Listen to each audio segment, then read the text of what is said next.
Hello and welcome to another episode of DCP plus SideQuest. We got a ton to talk about this week. We got Guardian games. We got why can't I remember the PvP balance changes? PvP battle changes. Dungeon weapons. Battle changes works. Also battle changes. We got a new Silent Hill game that Lego's been playing, or what you called it, like kind of like a prequel, like a warm-up, short message. I feel like it's like what they're aiming to do with the series moving forward after the whole PT thing and change of hands. Yeah. And then Final Fantasy VII Rebirth. Oh. Yeah, Rebirth is here. I don't remember. No, I didn't talk about No Rest for the Wicked, right? Because that was I don't think I so. don't recently. think so. Yeah, We've talked about it a lot in general, but not your I time played with it. I don't think. Yeah, so I could talk No Rest for the Wicked. I played that. Yeah. I'm playing Rebirth and the Dragon's Dogma 2 character creator and pawn creator was just out today, whether you own the game or not. Pawn, yeah. Oh. And I can explain the pawn system when we get to it a little bit if people. Okay, I would like it. Yeah. I just texted Tefty. He sent a emoji of a eggplant and a love you too. Just a little update on how Tefty's doing. Is that normal? Did He's we doing have any... eggplant and love you. Yes, very normal Tefty communication. Any other emojis we should know about? I'll keep you updated. Okay.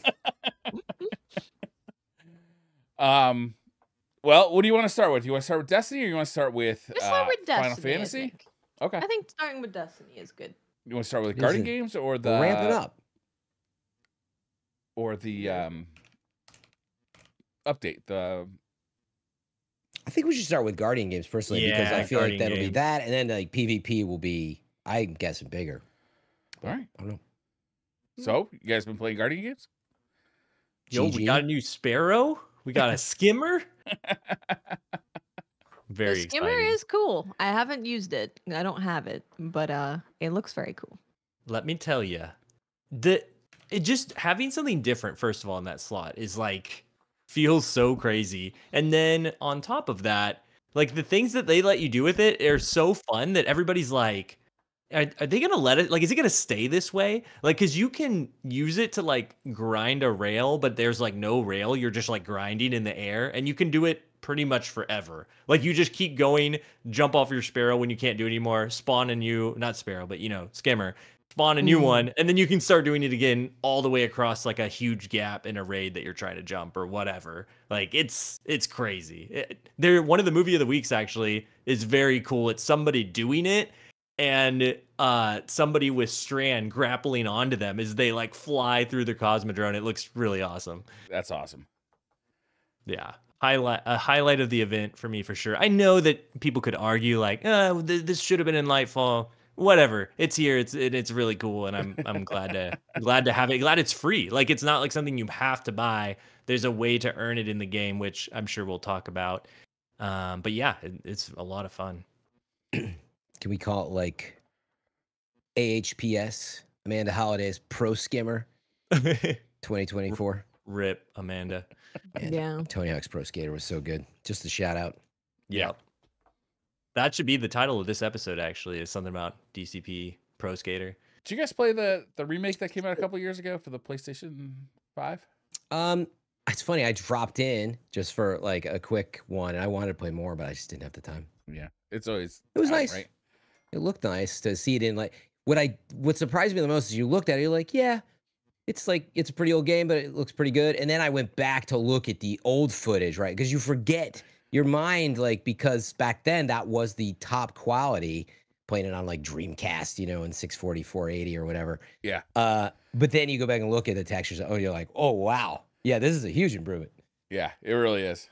I was bummed because those guys who actually did work on Destiny, right? Oh. Vicarious Visions, maybe? Yeah. They did.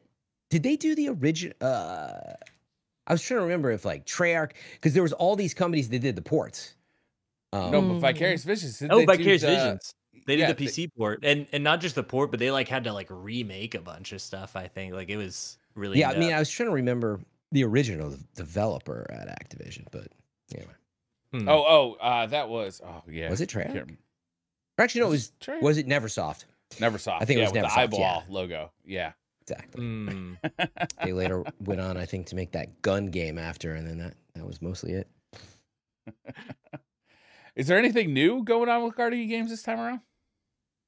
Yes, that's a good question. Me and Fran were just talking about that pre-show because it is very confusing, one part of it. So the part that isn't confusing, I guess, they added the skimmer, they added a new weapon, new grenade launcher, it's whatever. They added supremacy, which we had last time.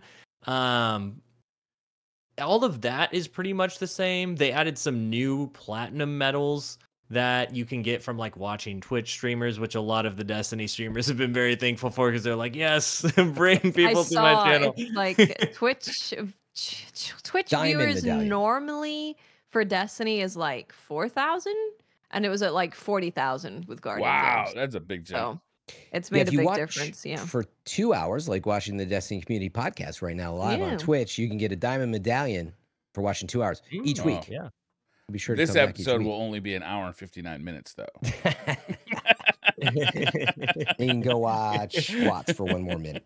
Yes. That's right. But the other thing that they added that was very interesting, trying to like figure it out, is these focus events throughout the season. Oh yeah, I should mention too that when you play Crucible, Mayhem, all this other stuff, you're pitted against the other classes. Like if you're a Titan, you're playing Hunters and Warlocks. I don't think we had it strictly like that before. You're like playing against each other, but it didn't split you up that way.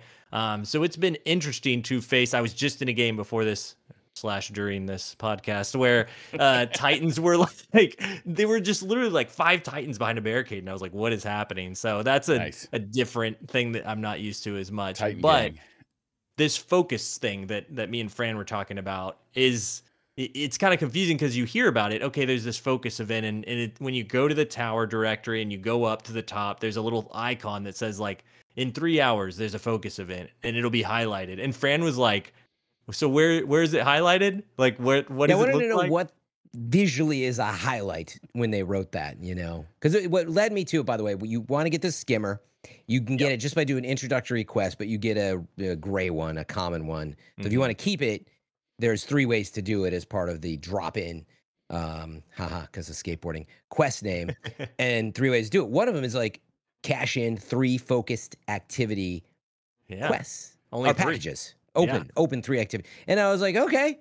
And that's what led me to what Lego's describing. Yeah. And this is very, I think it's very crucial. Yeah, to do, because like you said, getting that skimmer, there's 3 ways to do it. And the other 2 are they're going to either take a long time or be very difficult, because dunking like 1,200 medallions basically into it's like a lot. I know some count more than 1, but you have to play a lot to do that. And then the other way is to get a top 10% Nightfall score, which was fun at the beginning.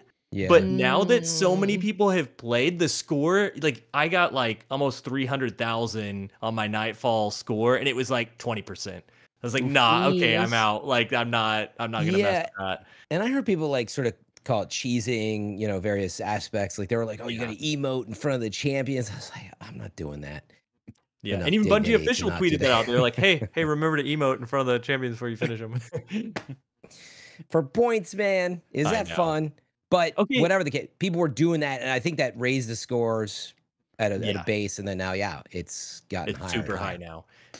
Which I'll come back to the Nightfall thing because I do have something to say about that. But for this focus event, when it actually happens, it's so hard to tell. But under one of the 4 activities in the tower, there's like 2 little white lines. It's so hard to see. Highlight. Yeah, it's not highlighted. It's like underscored basically, and that's how you know. But be sure to do that whenever it is active, because it only happens every 4 hours, and you only have to win 3 times. But the trick is, you go ahead, Fran. Yeah, I was just going to say, as Lego pointed out, the best way to make sure you're on the focus activities when you hover over it, never mind the highlight, hover over it, it has an active countdown in the card description at the top of it in orange text. And I'm like, now that's a highlight. So that obviously, if you just hover over each activity, and the activity is up, you will see it. You also know the activity's up when right above it is the focused activity icon in the tower. There's 4 events at the top. Then at the top, there's the focused activity thing. The reason I'm describing this is because sometimes you go to it and it's just a countdown timer. And it doesn't tell you anything until that timer cooldown is over. Bottom line is it's way too complicated to know which is happening at the right time. Like, you should just be able to know. It should be way more highlighted. But you should definitely do it because you should do it on a hunter, because the hunters win every time by a landslide for some reason, and you have to be winning score within that focus thing, or else you don't get the engram. Like, you have to be in the winning team. So Lego, are you a hunter? Yeah, I am. Oh, no. I used to be a Titan, but We're I all swapped hunters, over. right? Yeah. Yep. So yeah, and when you open that engram that you won, it fills out like every single metal slot you have, like lets you deposit just tons of stuff and get tons of loot. So it's a cool engram, and you only have to get 3 of them to permanently unlock your skimmer. So that's not that big of a grind if you just log in, every once in a while and be like, oh, an event's active, let me just go do it. So that's cool. I do like the focus event thing. It is kind of fun and helps you maybe hop into an activity you wouldn't have otherwise. I didn't realize. I was like, wait, I feel like they did do it in the past of like class versus class mode, but I honestly don't remember at this point. That's what I'm always looking for when I log in. So when you brought it up, I was like, oh yeah, like, is this the first time that I could appreciate more that I was like in a match against just Titans, but it allows an extra layer of strategy if you want. You're like, well, they might have barriers. Like, I coincidentally was on Strand, which I accidentally had, but I was like, oh, okay, you're hiding behind the barrier, and just, had them elevated off the floor to help. But stuff like that actually is kind of fun as an aside. Yeah. Yeah, I think this is the first time someone in chat can. No, someone's saying we had it before. Okay, but I don't know where and if it was last year, but it is hard to keep track over, I don't know, 5 years or whatever. It is. But one thing other thing I do want to point out, because there's a lot of new loot stuff. We have focusing engrams now, which hasn't been around for like super long, from the vendors. And if you're looking for rep, for whatever reason, these Guardian Games activities give just like buttloads of reputation. Like, it's like I did one of the Nightfall, like the competitive ones, and I've been trying to get these Vanguard engrams because you can focus stuff that you weren't able to before. And it gave me one round, it gave me 1,300 reputation, and then another round it gave me 1,600 when I finished. And I was like, that's like 15% of an entire reset for the Vanguard. I was like, what? And I got like 4 engrams from that one run. So I don't know. Wow. Seems like it's worth doing if you're looking for loot. Huh. By the way, Briar, probably could be a good title. Buttloads of reputation. Just saying. Yeah. Write that down real quick. He's like, I know you'd like that one. Thank you for the heads up.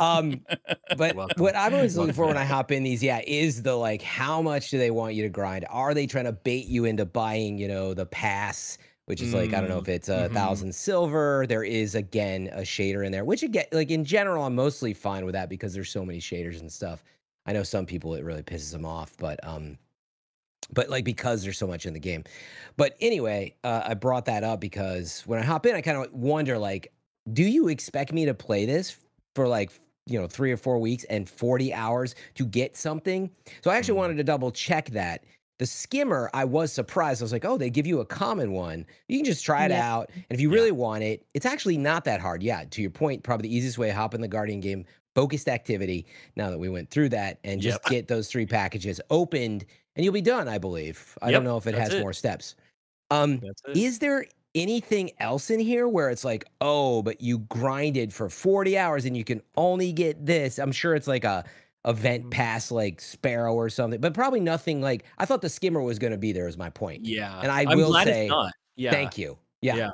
Like, I was surprised too. I thought that I was worried, and I could see the argument that they're still pushing people to buy one because you can buy this Galahorn one, like you were saying, Fran. And but once I realized that what the focus event was and how easy that was to do, I was like, that's not asking for too much, Yeah. If that wasn't there, then I think we would have a serious like debate about it, because like all the other stuff is very grindy or kind of difficult. Right. Yeah, and I think to their credit in this case, at least on the surface, I'm like, hey, hop in. It actually is like it's fine time to come back, check out the balance changes. I had fun. I did, as we always talk about, the Fire Team Finder legend mode activity because you can't match make it. Got Boku rewards, and I had a good time and just chilled out for a bit and didn't feel like it was like, well, I'll see you in the next 30 hours because if you don't, you kind of aren't there yet. And I didn't walk away feeling that way. Yeah. And then on top of that, we got PvP changes. So, but okay, so this is something to talk about is these changes are not in Mayhem, which is the thing everybody is playing. Like the PvP in Mayhem hasn't changed. It's exactly the same. Yeah. Whereas you go play quick play or competitive or something and it is changed. And hopefully tomorrow Trials, it will be changed as well. But so I had to like leave my Guardian game stuff, go over to the normal Chris and be like, okay, what is this like? Let me try it out for a little bit, play some comp. Yeah, it's really unfortunate because when you click to play the Supremacy Guardian games, that's the first node that comes up. So when you're in the tower and it's got like all these things that you can play for Guardian games, the first node that comes up is Supremacy, but Guardian games, but it doesn't have the sandbox changes.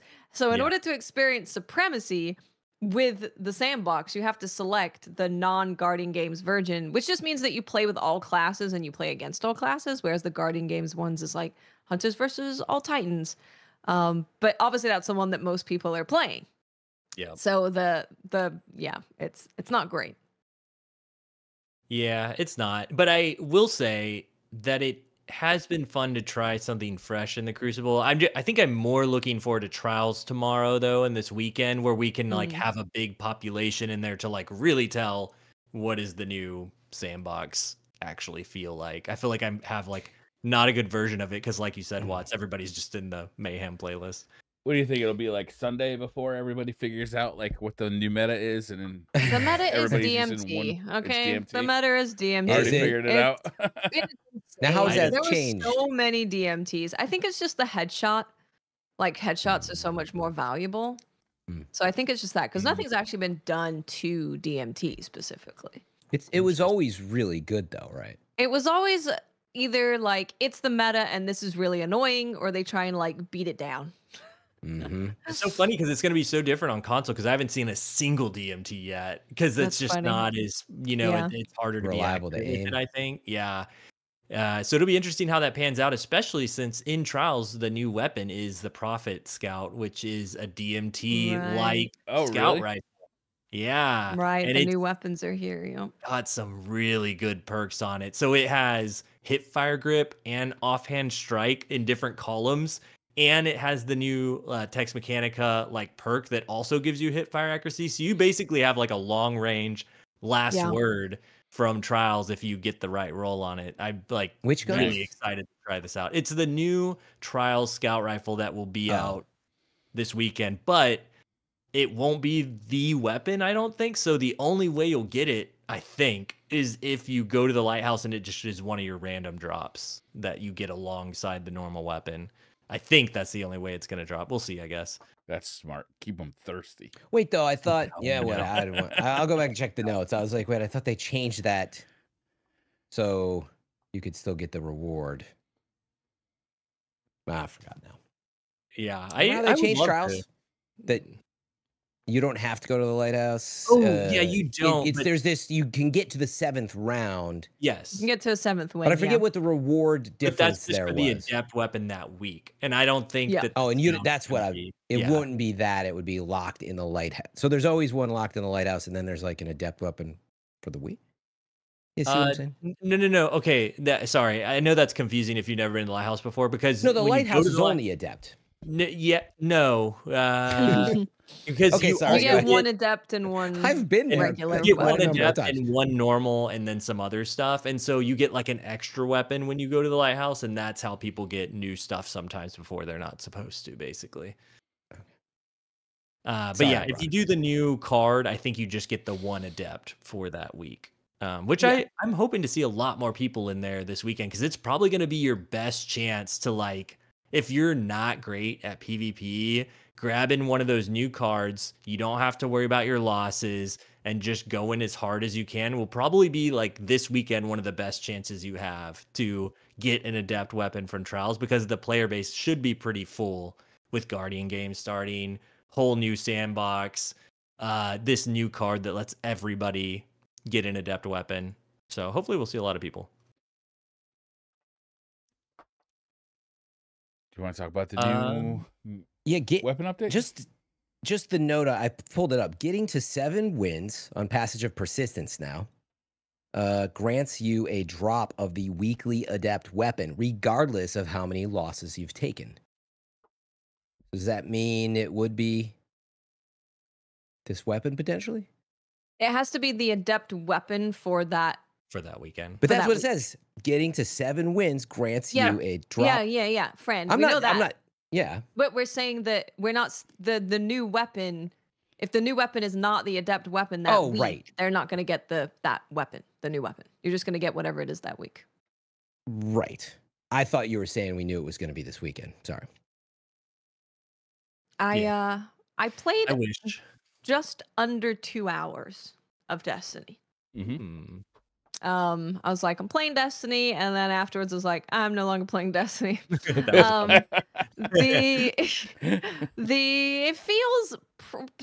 definitely feels better with less spam around for sure, but it still feels basically the same because it's like it's still bubbles, it's still wells, it's still SMGs. It's just you're not getting hit with like a grenade every 5 seconds. Mm-hmm. So it's it's not enough to make me want to play it over what I'm playing right now. And it kind of highlights some of those abilities too, like the Titan Shield, because you don't have special as frequently to fight them. And it's so strong because if you're like body shotting over shields, it just is taking a long time to get, like, just you have to be perfectly accurate to like maintain that fast time to kill value now. So yeah, it's just more those abilities, a few abilities just feel a little more oppressive than they used to. Yeah, especially as like the way that you deal with like a bubble, for example, is having special ammo in your shotgun. So if you don't have that, it's like, yeah, I think there definitely does need to be something done, maybe even more than what Bungie's thinking of doing to those supers for PvP specifically with the new sandbox. Yeah, and there's also, for me, I feel like for the most part I enjoyed it, but there was like I have concerns not about just the abilities that stick out as like, whoa, that's really strong because of the way health is now, but also like weapons that were good because of their forgiveness in terms of like I could hit this many body shots and this many headshots and still be fine. Those weapons are like way down now because the weapons that just needed crits are the ones that are like shining and the best. And so I feel like it's taken a few of my favorite weapons down. I'm not just talking about special. I know everybody hears me talking. They're like, he's just talking about fusion rifles, but I'm not. There are like the sidearm from this last season, heliocentric, is one of my favorites. And I don't feel like it's operating quite as well as it was before. But other than that, it is nice to just have a little bit of variety. Was it you, Watts? Somebody said recently, they were like, if you... like the way Destiny is now with the update, it's like if you enjoy Destiny, like if you're enjoying it, then this is going to be great. Like this is like a great update. But if you like weren't enjoying it before, this isn't going to be enough to be like, oh wow, I'm back in. This is great, amazing. Yeah. It's kind of similar. Yeah, that's what I was saying, in that like if you were logging into Destiny, you know, even if you're just doing once a week, like running the raid, or maybe you're running trials, then this is the kind of update that makes you go, I'm going to play more Destiny because this is like way more fun than it was before. But it's not going to be the big thing that makes you go, I'm going to stop playing, you know, insert amazing game that's been coming out for the past all through 2023 and 2024 to go and check out Destiny. So I think only really Final Shape is going to do that. I think for me, really Final Shape is going to be the thing that does that. What was the goal of this one? It was to try and create like a higher skill ceiling, right? For Destiny, wasn't that the stated goal for this update? Do you think it achieved that? More, like make it more layered, because everybody's so good at the game now that it's not so much like the ceiling getting higher, it's more like the layers in between the skills becoming more defined. Because it's going to really stand out when someone's using an SMG And before they would just melt someone no matter what. And now it's like, oh, if you're using an SMG, you got to hit all crits if you want to keep that fast TTK. Yeah, I was going to say the thing at a lower skill level that I noticed was, and it could just have been the matchmaking, but I played a good dozen rounds of just regular control. But I was doing well for starters. Now, that could be for any number of reasons. But I was like, yeah, you know what? I'm not getting sniped all the time, and I'm not getting farmed by shotties and whatever. And I mean, with the obvious stated changes here with people don't just spawn with special. You have to earn it. So you have to get in these primary fights. And I know some of this has been live in Checkmate, and I only played a little, but on a consistent round basis, I enjoyed it more. Maybe it was just because I was doing well. Maybe so it remains to be seen, and I got to play more. But am I crazy in thinking it could be because of that? Meaning high skill players were in there, but they were not just able to farm me because they didn't constantly have special. I mean, did you guys feel that at all? Or is it just me? So yeah, for sure, there's less special. And now I'm just like, all I see are SMGs, pretty much. SMGs are still very, very, very, very strong. And yeah, I was just getting ran at by Titans with SMGs. And I was like, oh, well, this is the same as last time I played, last month. So it's Immortal Adept, maybe. Nothing's changed. Yeah. I think for me, I felt a little bit of what you're feeling, friend, particularly because I wasn't not in quick play, but I did a lot of comp because I was going for some focusing stuff. And it felt a lot like I just felt like, and this is their goal. I think this is one of their goals, Briar. You were asking what their goal was for this. And one of them was to know what you died by when you died. Like it wasn't like you had a clear path of like, oh, this guy shot at me and then this happened. Whereas like in the previous sandbox, you just died because there's just abilities everywhere. There's just special weapon everywhere. And now it's a little more defined. And I definitely felt that playing the games of comp that I played. It was like, okay, like there's not just a shotgun around every corner. I'm gonna have these primary duels more. I know exactly, like when I messed up, I knew like immediately, like, oh wow, like that was my fault. Like I big time screwed that play up.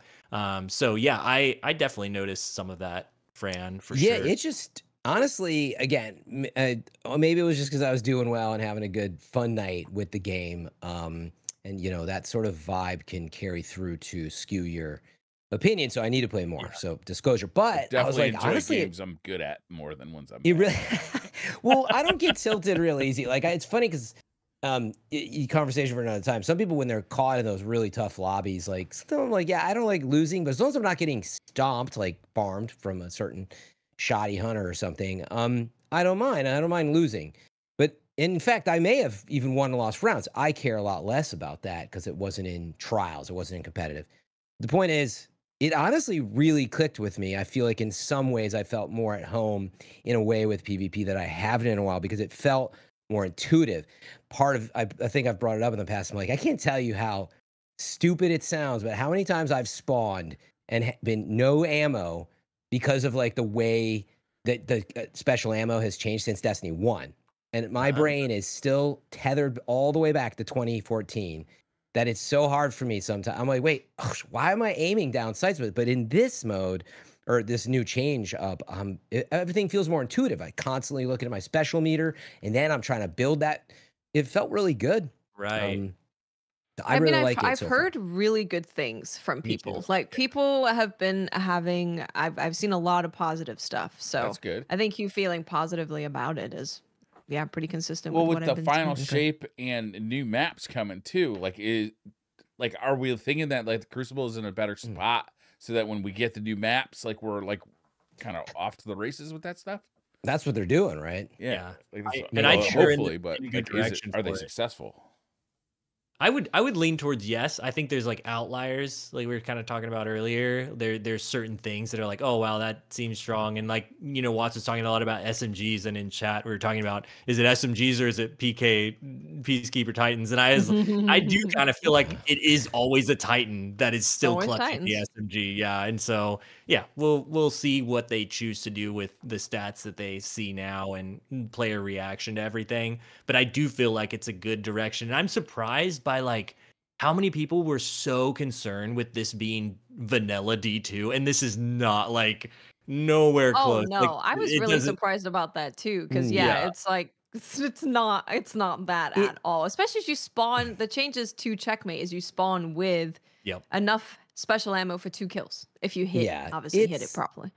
I get it. It's classic hyperbolic Destiny overreaction stuff where it's like it's nothing like that. Yeah, you don't use 2 primaries forever. You literally can have special all the time, but you just have to earn it, and wide body it feels nice.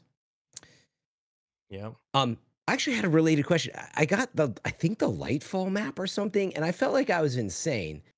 But a few people in my chat are like, I haven't got this map much either. I'm like, what do you mean? It's been over a year of what's the like Season of Splicer looking Lightfall looking map that I suddenly got? Is that always been out there? For like 2 seasons, I want to say. Was it just this It's season? newish. Yeah, it's okay. newish. So it didn't release Multiplex, with yeah. Lightfall. It came No. out in that's why. Okay. I've only jumped into trials, and that's probably why, and it probably wasn't featured. But I thought it was insane that people made me think it came out last February of 2023, and I was like, what? Okay. I thought the map was. What did you guys think of that map? I know that it's been out a few months. Is this considered like not a good update or a good map I update? don't like the map very much. Yeah. And the reason I ask is you look forward to May or June or whenever it's going to be. Yeah. What are you hoping for if you had to at point least to a map? So I know that those maps, at least we know, are made for 3v3 and they're on the smaller scale. So that alone is gonna be better than like all the other maps they've been adding to the game. That was because even multiplex is like it's a big map. It's a big map. That's true. It's big. That's my problem. won't be that. It's just too big. Like Yeah, I expected after the last two new maps they added were Disjunction and then the Cathedral of Dust back, and those were both like huge maps, and it's like, okay, surely multiplex, surely this new thing they're working on, and it was huge too, and it was like like it's better than those other two, I think, but I'm really looking forward, and I'm glad they clarified these next 4, like Watt said, 3v3, made for focused on that, because that's what honestly we need. Yeah. We need a focus on that more that consolidated gameplay rather than just like just wide open spaces, scout rifles and pulses, and yeah. yeah. Oh, that has me more excited. That's a really good reminder that they're focused on 3v3 style maps. Yeah. One last thing I have about the event, it's just more like hey, if you like it are all interested still in Destiny stuff, just want to hop in and grab something. One, I don't really love the new grenade launcher, but they switched up the perks on Taraxpos title. And if you like SMG's explosions, shields, title comes with repulsor brace and destabilizing rounds now in different columns, which is great.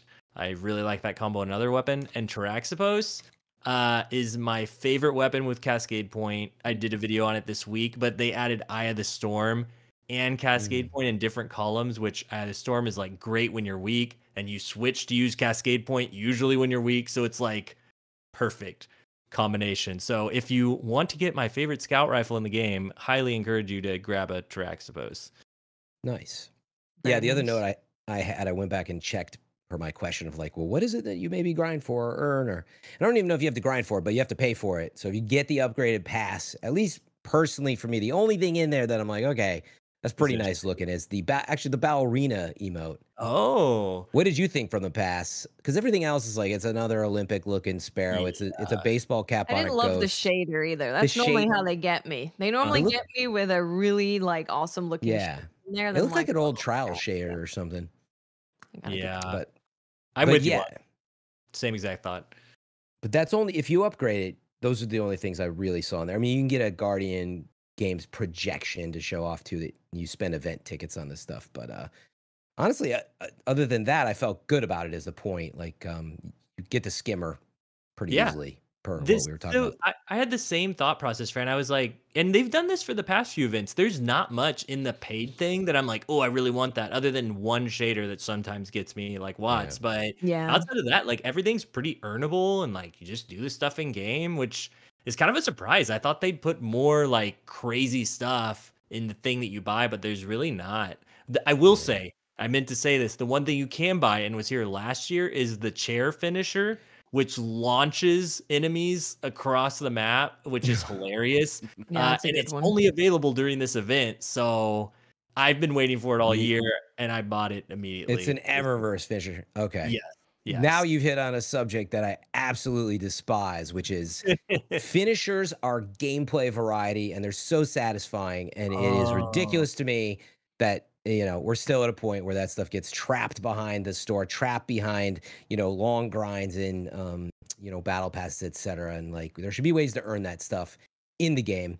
But anyway.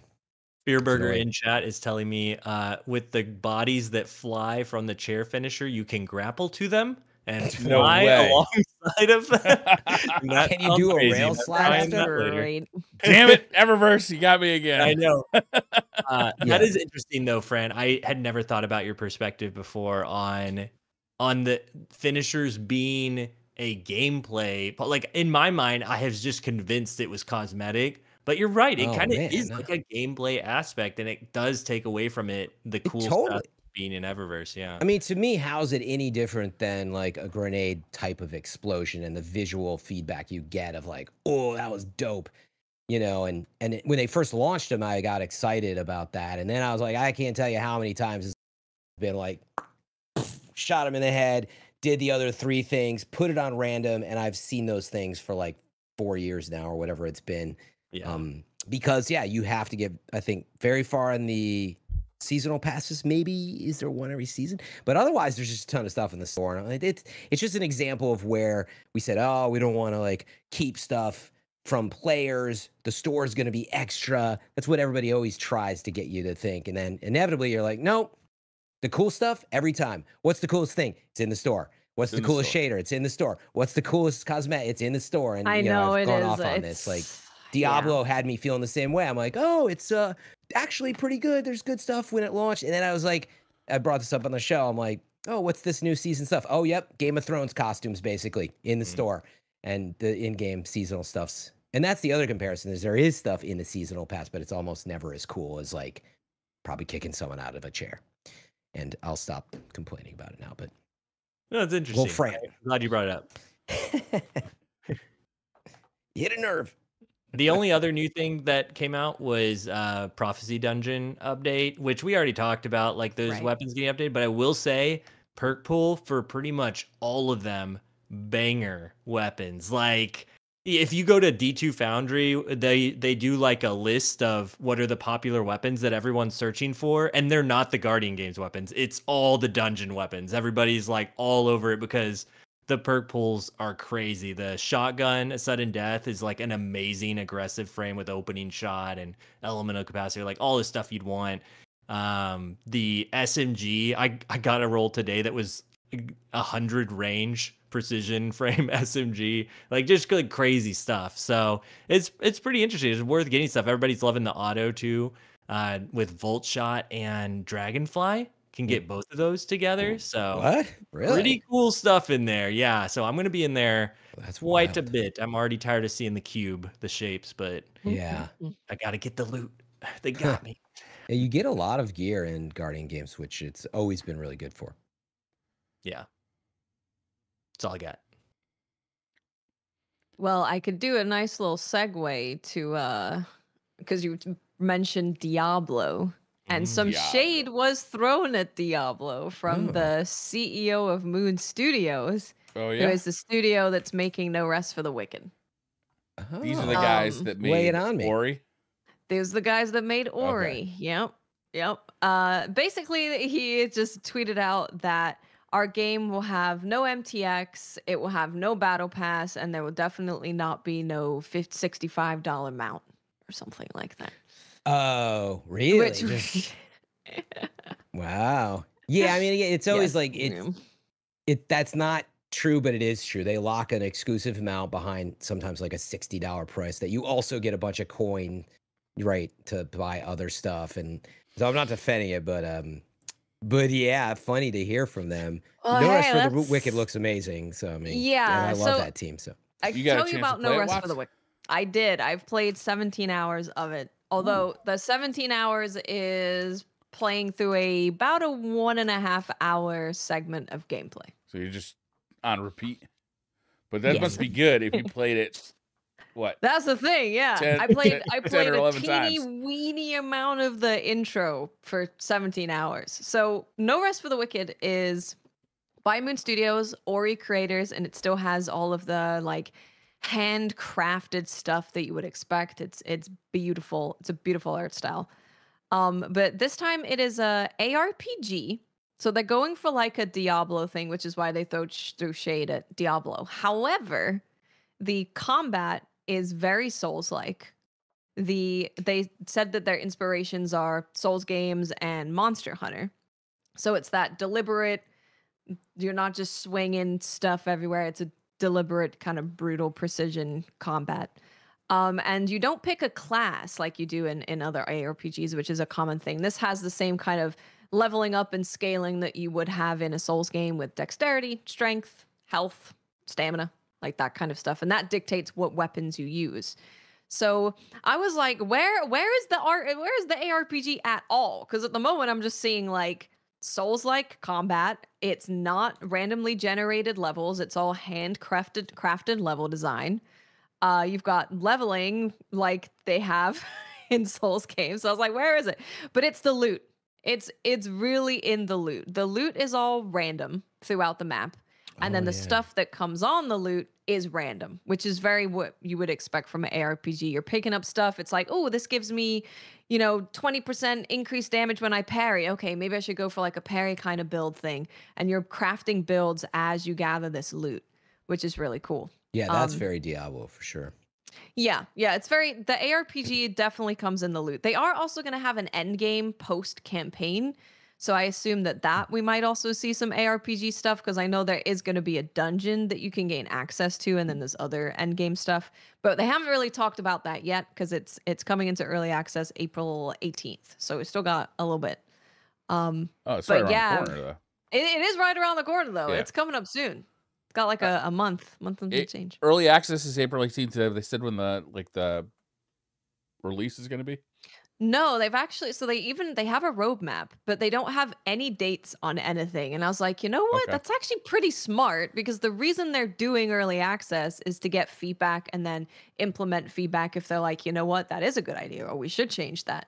So if you're doing early access with the specific point of getting feedback and implementing it, it's really hard if you put a date on specific milestones, because I feel like that almost kind of defeats the purpose when I was thinking about that. I was like, giving a date those kind of terms are you. just word salad, like so many of the time. Like you They play are, a beta and it comes out a week before the full release of the game. Like that wasn't a beta, that was a demo. This is why words have meaning, damn it. That's why it's important to use them properly. Because this is actually like, they even said that when they were putting together like the Ori complete editions, or like any editions that they've done of Ori, they've changed things in those editions based on feedback that people have given. So they're like, well, yeah. So they're like, well, we really appreciate that, and kind of striving for perfection with the audience that's playing their game. So that's why they decided to go with early access.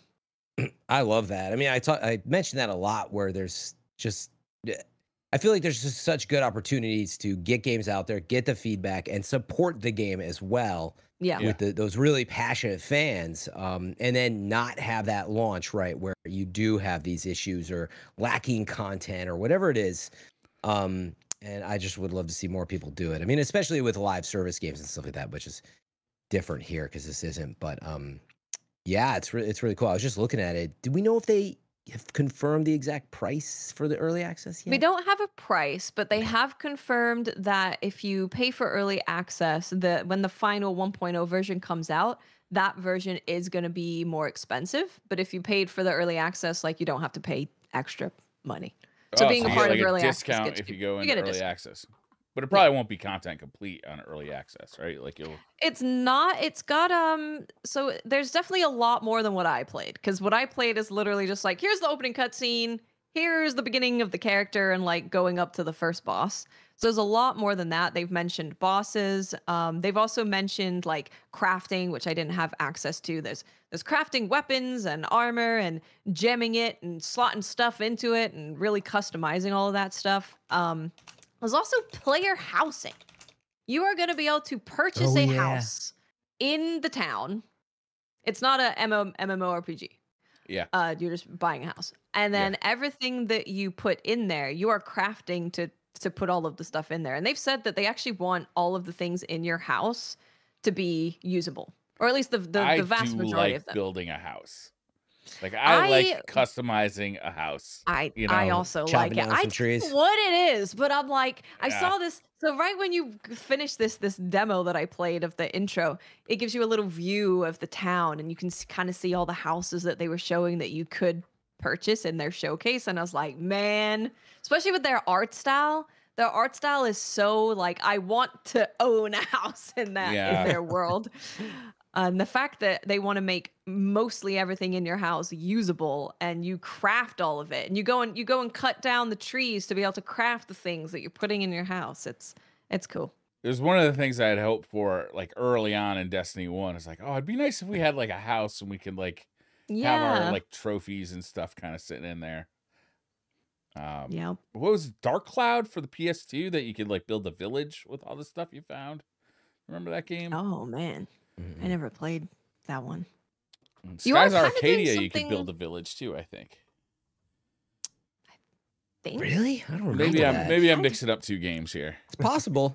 I reviewed that game. Well, so there's actually there is kind of that as well, because you are also helping to rebuild this town. So you have a house and you're doing stuff with your house, but then you're also rebuilding the town. Oh, I love that. And they said that in Ori, the second Ori, I don't know if you guys remember that there's like the Everglades and you're doing quests with the NPCs and kind of building up their town. They put that in there because they wanted to do something similar in No Rest for the Wicked. And that was like their kind of test for it.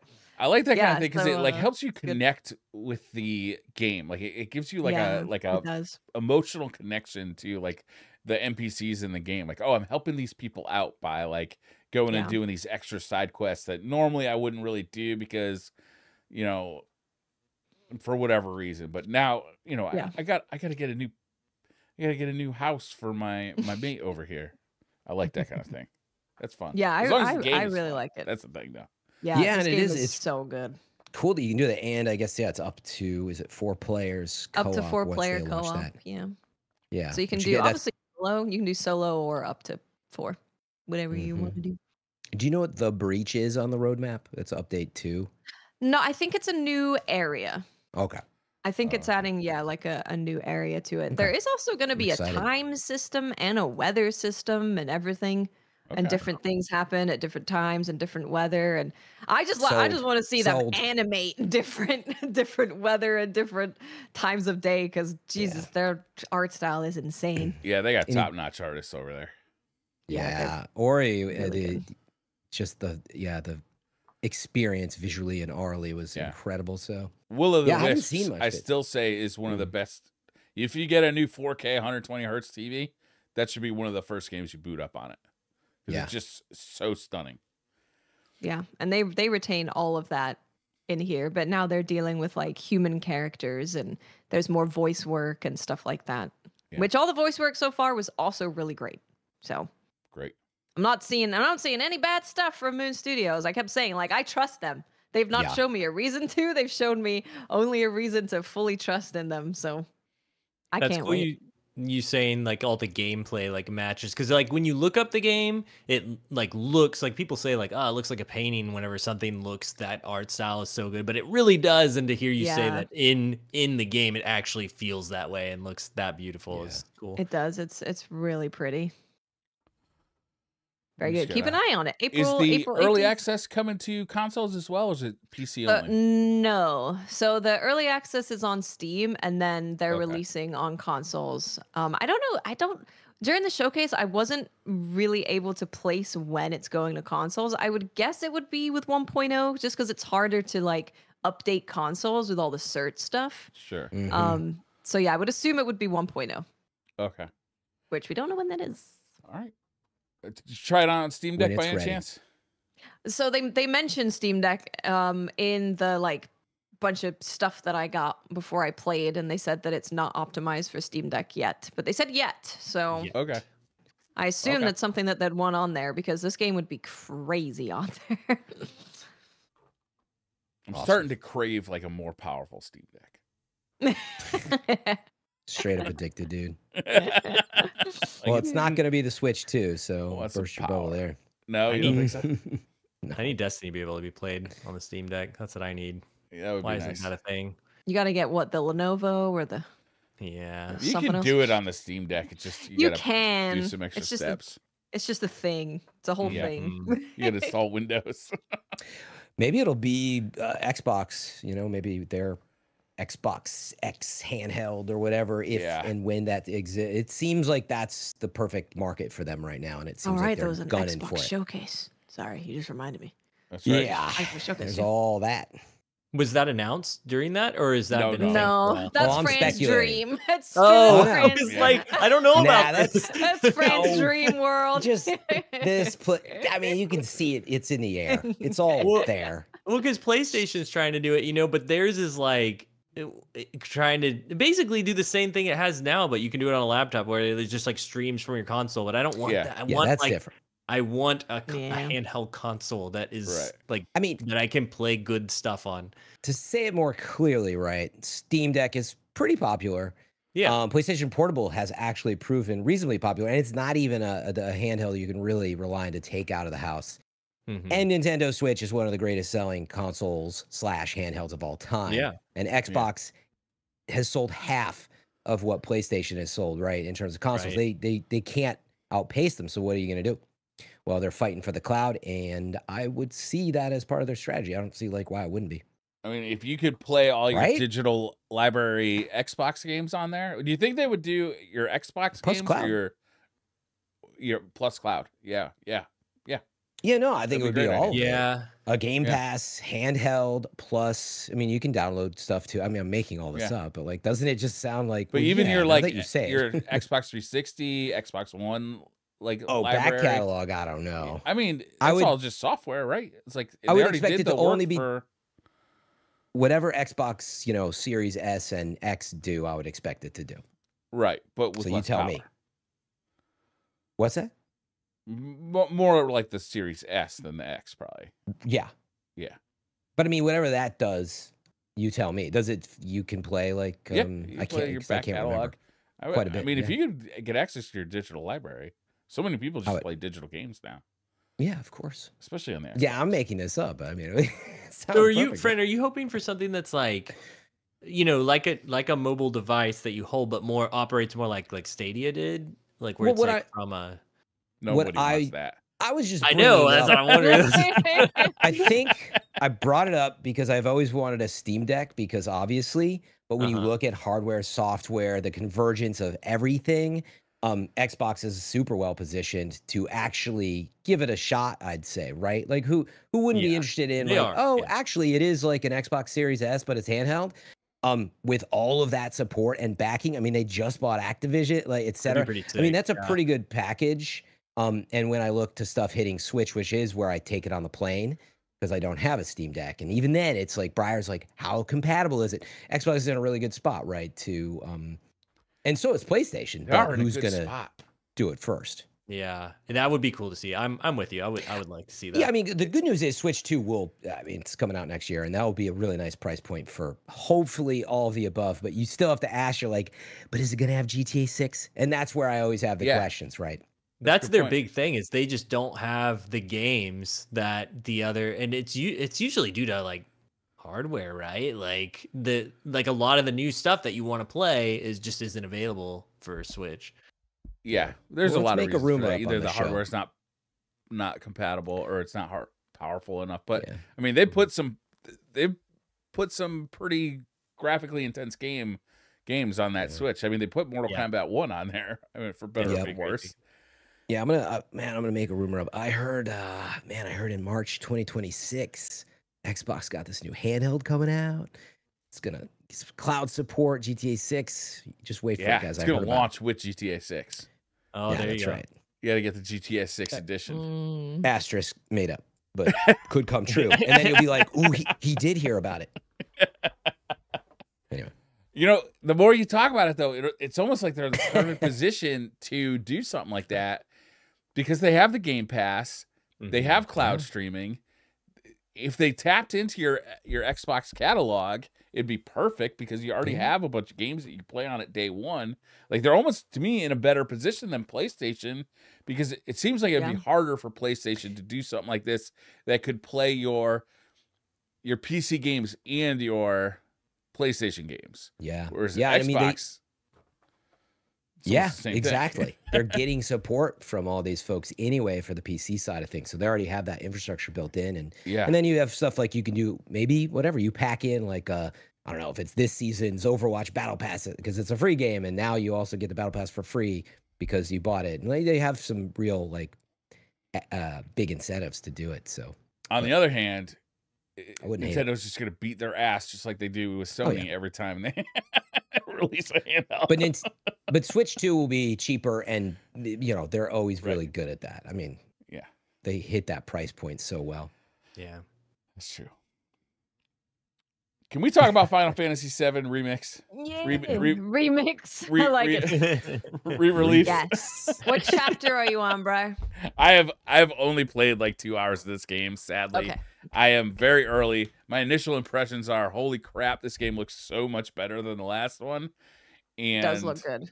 I just got into the open world and I was kind of blown away, but then I had, I've just been busy this week, so I hope to play a lot more. Yeah.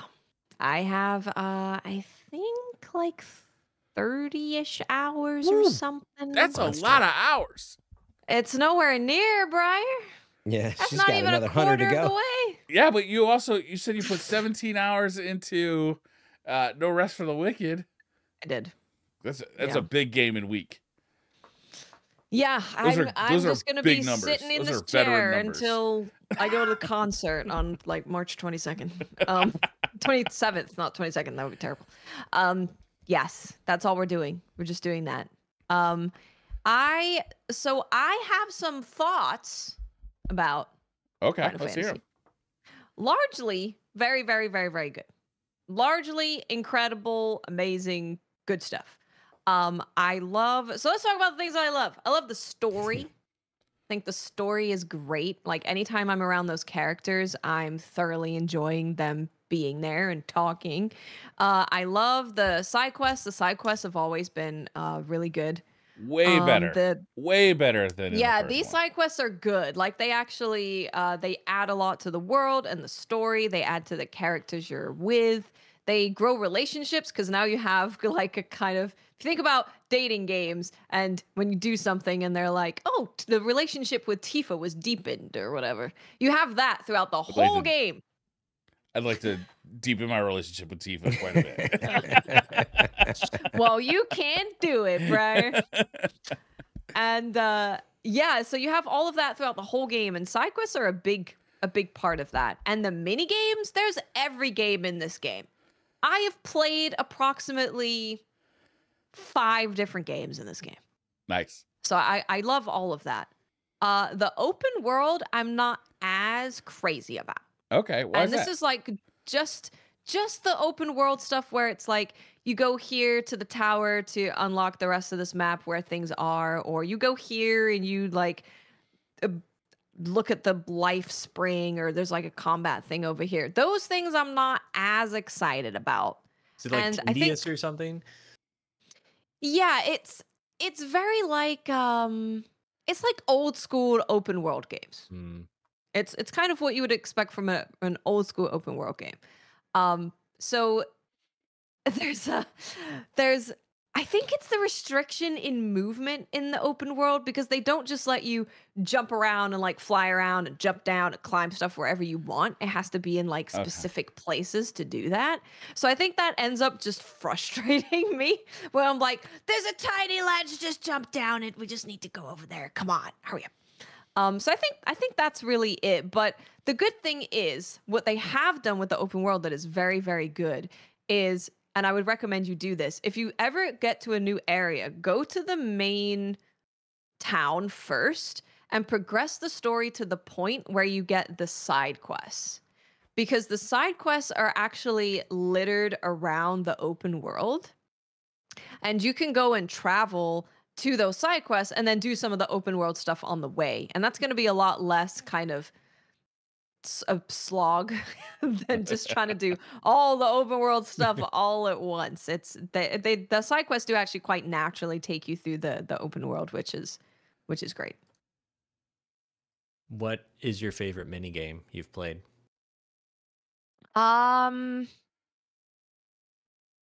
Ooh, that's really hard. I think in Rebirth they're even more fun.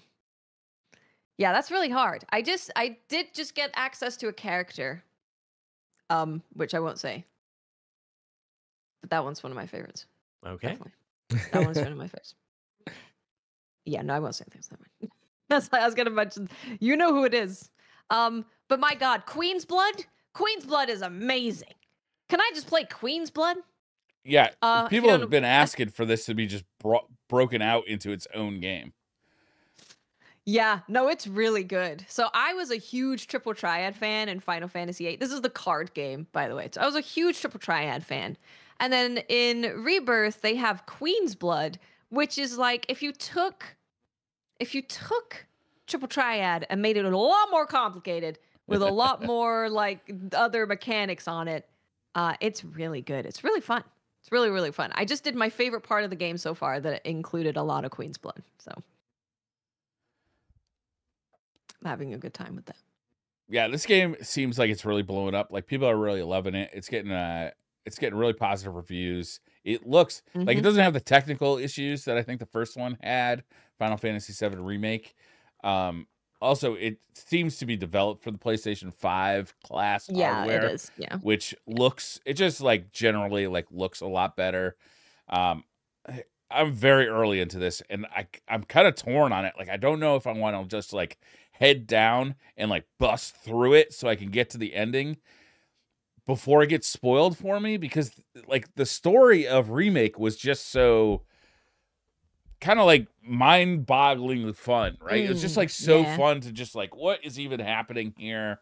Like, and since it's like a remake, like comparing it to the old one and like seeing the changes they made, but at the same time, I kind of want to like savor this for a little bit and like have a little bit of fun with it, because I know Watts, you have a busy year, but I look at the calendar, I'm like, this doesn't look like it's going to be a lot of games that really appeal to me for the rest of the year. Oh yeah, this year is stacked. Stacked, right? I mean, yeah, just in the next like month or so, it's stacked. It's all you can eat.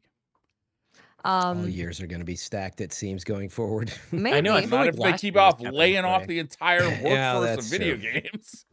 That is true. That is true. That's bad. Somebody's got to make these things, guys. Yeah. Stop laying everybody off. I definitely recommend you take your time. That's why I'm playing so much, is because I don't want to get to the point where I'm like, I can't do any of the side quests. I got to just do the main story, because the side quests do have a lot of charm to them. And a lot of the mini games are in the side quests, actually. So if you skip the side quests, you skip a bunch of mini games, and the mini games are so fun. So yeah, that's why I'm trying to go really hard. We've got 2 weeks and 1 day until Dragon's Dogma 2 is out and Rise of Ronin on the same day. Ugh. So I want to be finished by then. We'll Goals. see. I will try. 100 hours, Goals. people are saying? Is that right? 100 hours? Yeah, about 100 hours. Yeah. Wow. They said it's about difference 150 to from 200 Remake. if you do everything. Remake How was like long was 40 Remake? hours. Okay. Yeah, this game is huge. And so far, I gotta say, I know the Square Enix is like, you don't have to play Remake. You can just jump right into this. I'm like, I would definitely play Remake first. Definitely. Yeah. Really? Yeah. Okay. I don't think you could just jump into Remix. The story of Remake is just so important. Because the story. I was like, because of the gameplay or the story? Okay. Yeah, story. definitely the story. I mean, yeah. But then you can have some people that say you should go back and play the very original. I think you should, that's a little- honestly. Yeah. I kind of do think you should. And like, It's telling a different story. you can play the original Final Fantasy VII very quickly now, especially with I played the Switch version that has a fast forward button. Oh. Which Very makes nice. it very quick. You know? Interesting. Yeah. I don't like Final Fantasy VII, to be honest with you. It's not one of my favorite games, but I thought Remake was amazing. Yeah. Lego, you've been playing. Help me out here. I keep forgetting. Silent Hill. What is it called? So they kind of like just threw it out there during, I think it was one of like the Game Award shows or something at the end of January, beginning of February. They released for free Silent Hill: A Short Message, and I heard it was supposed to be like, hey, this is kind of like a preview of like where we're going, what we're gonna be doing next, sort of deal. And anyway, so I was like, I love Silent Hill. Went to try it out, and I feel like what this is they saw what PT was, and they were like, y'all, what if we tried to do that? And just without Kojima, like, we're just gonna just do it. And it's free. It's free. Yeah, you just download it. And but it's just so obvious what they're trying to do, but without understanding what made PT good. And so at first it starts out kind of atmospheric and stuff, and then it turns into this like basically just like run through a maze, get chased by this flower thing, and that is like the gameplay. And so I like want to finish it for the story and stuff, but I'm also like, I don't want to keep running through this maze over and over again, and this is all that I'm doing, because is it exactly like PT where you just got to go through it over and over again? I think that's the idea. I think it changes the room a little bit, like, you know, as you go, but the actual gameplay loop is like when you die, it like, for whatever reason, it sends her back. Like, she remembers that she died and like goes back into her body like a few minutes beforehand and tries to like prevent it. And I don't know, but it like doesn't play good, like, to me. Like, it just does. It's like they tried to take the, not just PT, but like Silent Hill 2, there's a part, they build up to it the whole game. The very end, Pyramid Head chases you through these hallways, and it's like super tense because you can't see what's going on, and you're just running through these hallways, and it's dark, and you like don't really face Pyramid Head until that moment. And it's like they took that scene and was like, let's make that the whole game, but there's no build up to it. It's just, you're just doing it. And I don't know. To me, that's just kind of like, I just need more atmosphere for a Silent Hill game, and it's just not really. If they are going for PT, it definitely seems like they're missing the point, because PT was all about the build up, right? Exactly. And there was some like it started out like interesting, but it just it didn't feel like it was getting there. And also, like, I feel like Silent Hill to me is a lot creature design, and like that plays into the atmosphere too, and the way that like this floral creature thing is it's not very scary creaturey. Like, I get trying to go a different direction, and that is cool to try something new, but I don't know, it's just not hitting. It's right behind you now, Lego. It's in the corner. Hey, I did play it like 11 p.m. at night, pitch black. Like, I tried to set the mood, you know. You're a horror aficionado, though. Yes. So it probably scared the pants off of me. I mean, there are times the games still do that, though. The baby scene in the last Resident Evil game. Just saying. What was that? The last one? The Village, right? Village. Okay. Village. Yeah. They haven't done another remake. Oh yeah. Mm-hmm. Yeah, you know, baby. You know the scene. Big baby. Took me a second. Yeah. Yeah. Lego, I'm curious if you've seen I can't remember the name of it, but it's a horror game that's set on like a tanker in the ocean. Oh yeah, we always bring this one up. I keep bringing it up because it's the scariest thing I've ever seen. I want to know what it is. Stinger on the Dreamcast? No. I can't. I'm gonna have to try and find tanker water scary game. Water Depths tank. of Fear. Depths of Fear. No. Is that it? No. I'll recognize it when I see it. The Trench. No, that's not it. It's not out yet. They've just done like a no, it's not out yet. Is it still Wakes the Deep? Ooh, that sounds creepy. Maybe? 16 best horror games on a boat. That's an article. Still Wakes the Deep. Still Wakes the Deep. No wonder why we can't remember. That is correct. Still Wakes the Deep. Still Wakes the Deep. Yeah, it takes place on a whatever you call it. Yeah, Tanker. from secret mode. Oh, like an oil rig. Okay. Yeah. Yeah, it looks really cool. Like you're trapped. It does look cool. Way out there. I do like the way this looks. Yeah. Well, it looks We okay. found So it. I'm very into the first person. Yeah, I know that's not super popular for like, especially like there's a lot of Resident Evil people that are like, I hate that it has moved to first person, and they really like the other way camera angles of the third person. I like first person for me like puts me in it, and I just want to be sucked in to whatever the game wants to show me, and so that really does it for me. And this like seeing just a little bit of the gameplay from this looks a little like Mirror's edgy, even like parts of this. Oh. Yeah, interesting. Just that So first these person have- immersiveness. These are the creators behind Amnesia: A Machine for Pigs, Everybody's Ooh. Gone to Rapture, and Dear Esther.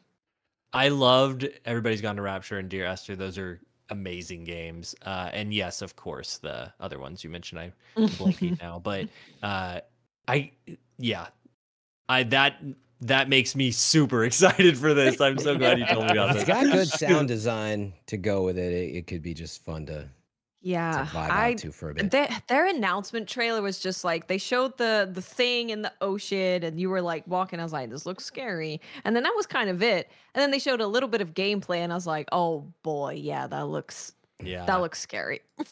And the fact that definitely they looks are nailing the gameplay look at this, because I have no doubt they're gonna nail the story and like the actual like scares. Like Everybody's Gone to the Rapture and Dear Esther, those ones aren't as like scary, but the story is so good. And so I know that they're capable of that. And then the other games, the Amnesia games, are just some of the scenes in those are like horrifying, just the ideas of them. So I'm very excited. Yes. Yeah, it looks like it could be good. I would play it if I wasn't terrified. Okay, I know what I'm looking up after the podcast.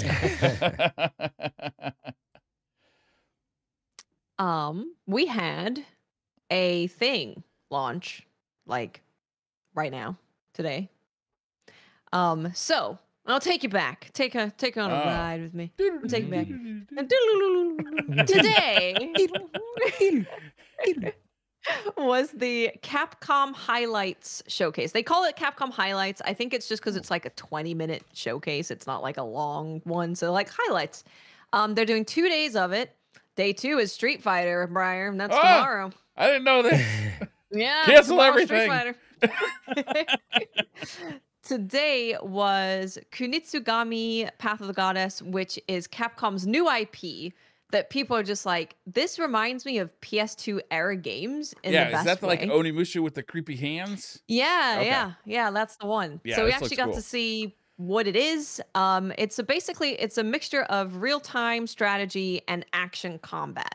Ooh. So you are in the daytime, you're saving villagers from this like evil thing that's taken over them, and you're giving them a role of like archer or a melee person or like a magic kind of person. You're giving them a role in the day. And then you're building structures as well. So you can build like a place for the archers to be. And then Briar's face is lighting up. This sounds good. So you're giving them all roles and telling them where they should be. And then nighttime hits. And that's when everything comes through the gates and attacks the village that you're trying to protect. And that's when you've got your guys shooting stuff and attacking stuff. And then you're also doing like action combat with the character that you're controlling.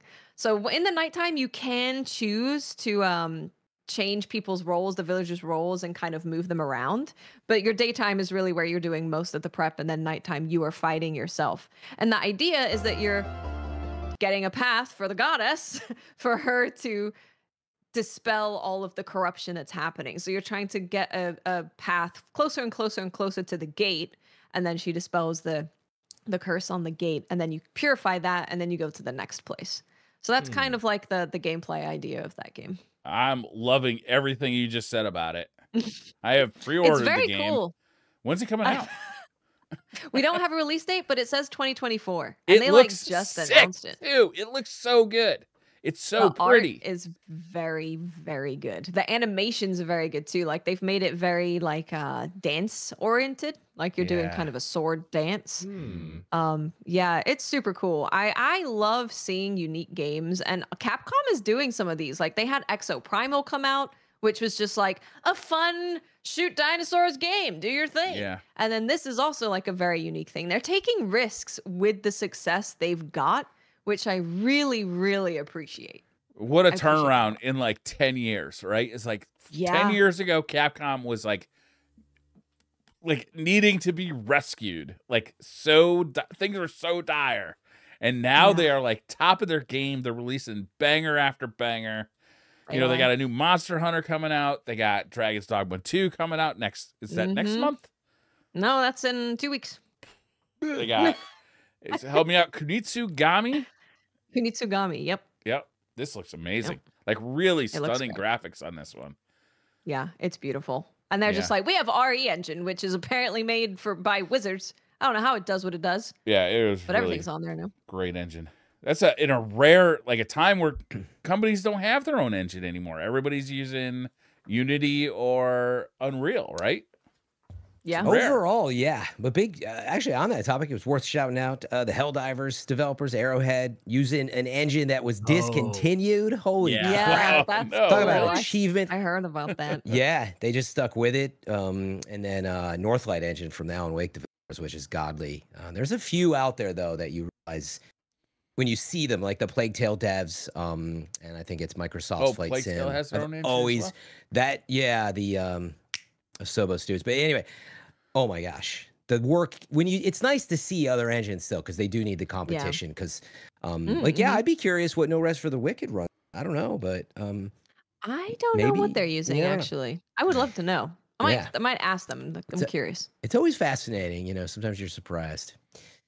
It is. It's fascinating to find out. Like, what game was on? Oh, Last Epoch is on Unity.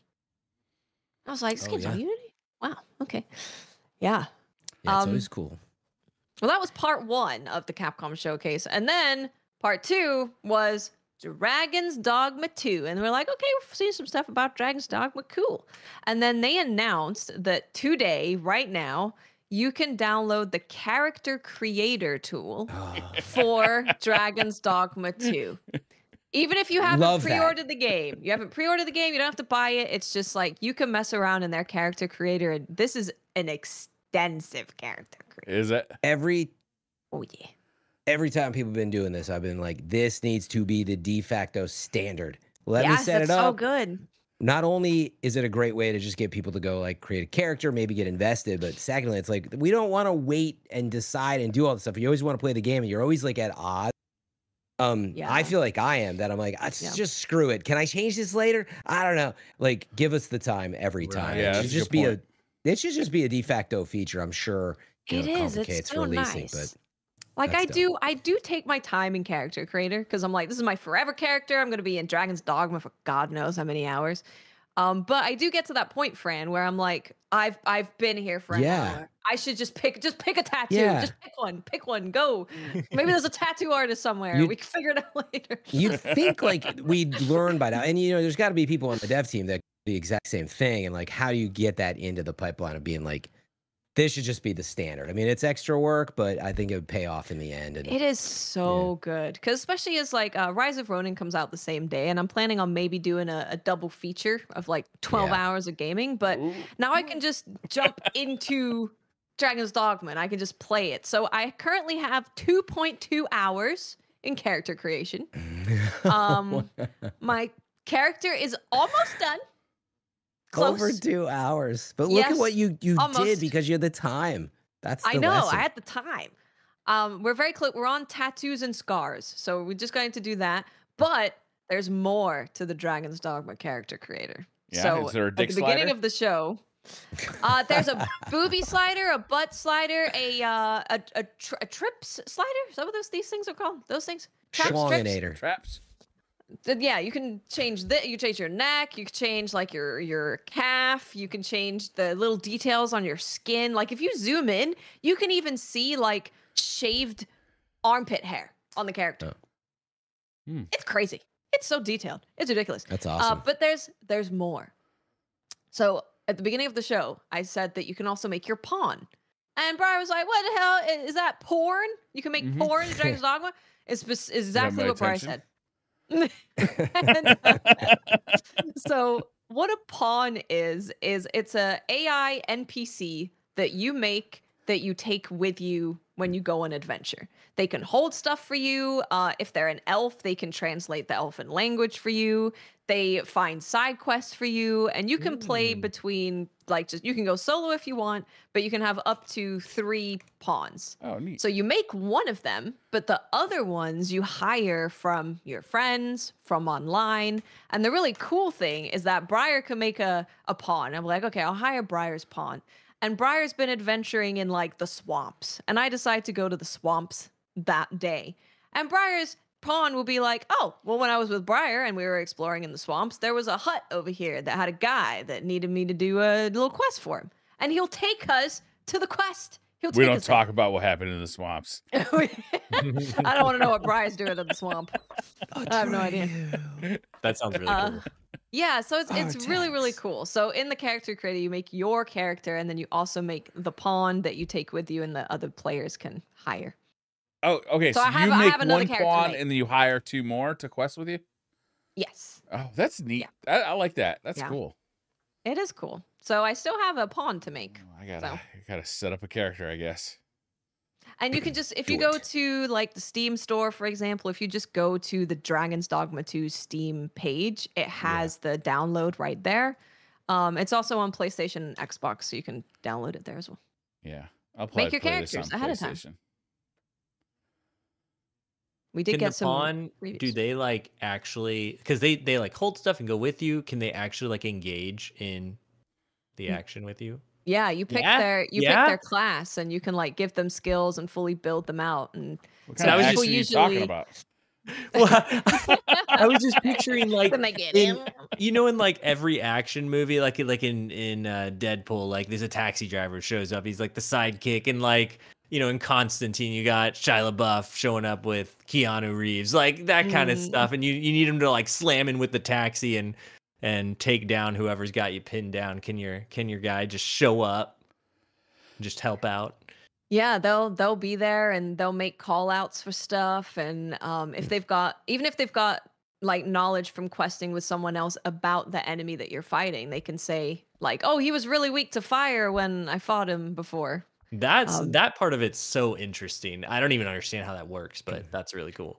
It's really, really cool. Yeah. So we have I have a lot more time left in creating characters, because I think I'm going to make my pawn a cat lady, but they're actual cats. Oh, so you can do that now too? You can create your pawns and then the character creation? You can do that now as well. You should make it like your Monster Hunter, what do you call the cat? That's what I was thinking of doing. The Palico. Yeah. Palico. I was thinking of doing that and calling them the same name. Yeah. So that you guys can venture with Belias.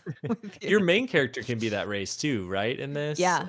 Yeah, you can be as well. And they obviously, the world reacts to you differently if you're a beast man compared to a human, an elf and stuff. So yeah, as it should.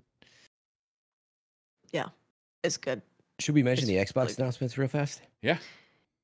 Yeah. Maybe a good way to do. I'm just going to read the IGN headlines in their recap story, and if anything stands out after, maybe bring it up. Unknown 9 Awakening gets new gameplay trailer, and it's out this summer.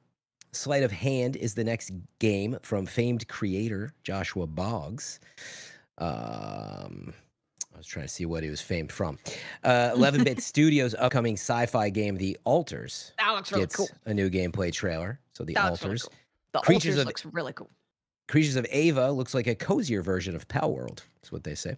There's a Roblox game where you can play as Chucky, but only for a limited time. The long-awaited sequel to Sinking City 2 is out next year. And a full release of Final Fantasy XIV for Xbox is out in a few weeks. This one I was excited about. The first 3 Stalker games are getting remastered for modern consoles. They're out right now. Oh, that's nice. Oh, yeah, it's already out. Yeah, crap. During the show. Oh yeah, wait, it's out right now. That was a shadow drop. There's 3. You can play right now. I thought there was only 2. And Fran's like, I know what I'm doing tonight. Well, you are right. I can see Fran being sure big in Stalker. Yeah. I totally saw that. I was like, this looks right up my alley. Yeah. Let's see. Persona 3 Reload episode Aegis some DLC updates, announced. First Berserker gets new trailer and a release True. window. Tales No of release window. Okay. Tales of Kinzara Zao has a beautiful new gameplay trailer. Very good. Good game. And Frostpunk 2 gets a July release date I can't wait for that. with a new trailer. Then you might So- like the Altars, Briar, because it's made by the same studio. Oh, it's made by the and it's Frostpunk got guys? Yeah, 11-bit studios. They're putting okay. out 2 games. I mean, Crazy. So that was it in the recap. So the ones that caught my eye, Sleight of Hand is interesting because Sleight of Hand is a deck building stealth action game. So in the trailer, you kind of see her pull out Misstep and she'll throw the card and she kind of disappears. So I thought that was an interesting mix of genres to do with like deck building. The Altars is really cool. So these are the same people behind this War of Mine, Frostpunk. And the idea behind this game is that you have this big thing. It's like a circle. It's a big circle Yeah, it thing. looks weird. It's a big circle house. And you have to manage it, but you are the only person of your crew left alive or something like that. So Ooh. what you end up doing is you create alternate versions of yourself. And you create, like, maybe you want a scientist, you want a gardener, you want, you need all these different people to man this. I'm just call it a ship. You need different people. So the way that you create them to have different specialties is you choose different life paths. So for example, you dropped out of college, but you can have your alter continue on at college and then they'll be, they can continue to be a scientist or something. Or you can have even an alter where your marriage broke down and then your alter, you have them spend a lot more time trying to get the marriage to work. And that's how you create alternate versions of yourself. So you're trying to like manage this ship thing with making food and keeping it alive and sustaining it and crafting. You're going outside of the ship to get stuff to bring back. And then you're also managing their feelings, how they're doing, things that pop up between all of them, because they're all different people with different wants and needs. Yeah, I really like very games Fran like type this. of game. I love games like this. Everyone will die. Because I will not keep everyone happy and fed. I can't do it. This War of Mine was terrible. Kids were dying everywhere. It was very bad. But I really like them. I enjoy them a lot. I'm just really bad at them. I think they're just meant really to, bad. like, you're never meant to like be able to save everybody, right? It's supposed Right, to, that's like, the thing. pull You at your have to make the heartstrings, right? hard decisions. Yeah, Yeah, Frostpunk was like that so much too. It's like yeah. constantly like, well, 20% of your population will die if you don't up your food production like immediately. But the only way to do that is to reinstate child labor. Like, Oh, I had child labor in this War of Mine. Yeah, there I you did go. have child labor. It's a theme that runs through their games, apparently. Yeah. Yeah. So that looked really interesting. That was pretty cool. It kind of reminds me when you're talking about all of them dying. Did y'all ever watch that movie Hardcore Henry that came out? Oh like, yeah, I 7 love years that ago? movie. That was great. So the guy who he has like duplicates of himself that just keep getting killed over and over again. That's what I think of with this game. But with the duplicates, is it like, because when you first described it, I was like, are they pulling it from like DNA or something? But no, this is like alternate timeline versions of yourself. That's so weird. It's very cool. It's very interesting. It's an interesting way to do this kind of like management sim. So I'm Interesting. interested in seeing more about it because it looks very cool. And venturing outside the ship looks really cool too. Yeah. Like it nails that sci-fi look. Kind of reminds me of Prometheus a little bit. It does, yeah. Underrated movie. Oh, I agree. Nobody ever agrees with me on that. Thank Love you, that Brian. movie. Me too. Should we do some Twitter questions?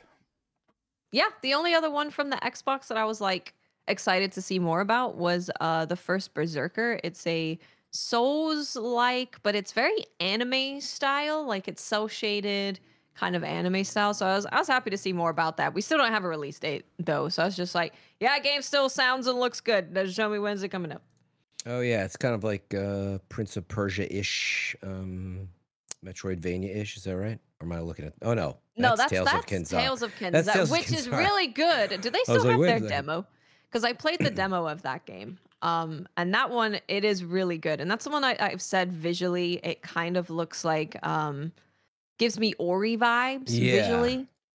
They do still have their demo on Steam for Tales of Kenzetta, so. That's out April 23rd, it looks like. Yeah, sorry, I clicked the wrong trailer. I was trying to remember the first Berserker. Oh, yeah. I know, yeah. I was. Now I remember. Kazan. I'm like, the legend, I was like, the legend of Kazan, Tales of Berserker.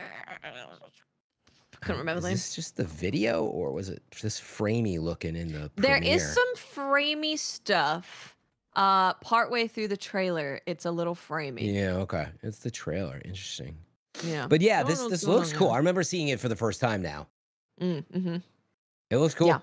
It does look cool. I love the art style. And like the sound, you can tell that the hits feel good because the audio and the animation is very, very good. And they actually, on their Steam page, if you take a look at the first Berserker, they did just a group test, like in person, where they had people, casual players, hardcore players, a bunch of people play the game and give feedback on it.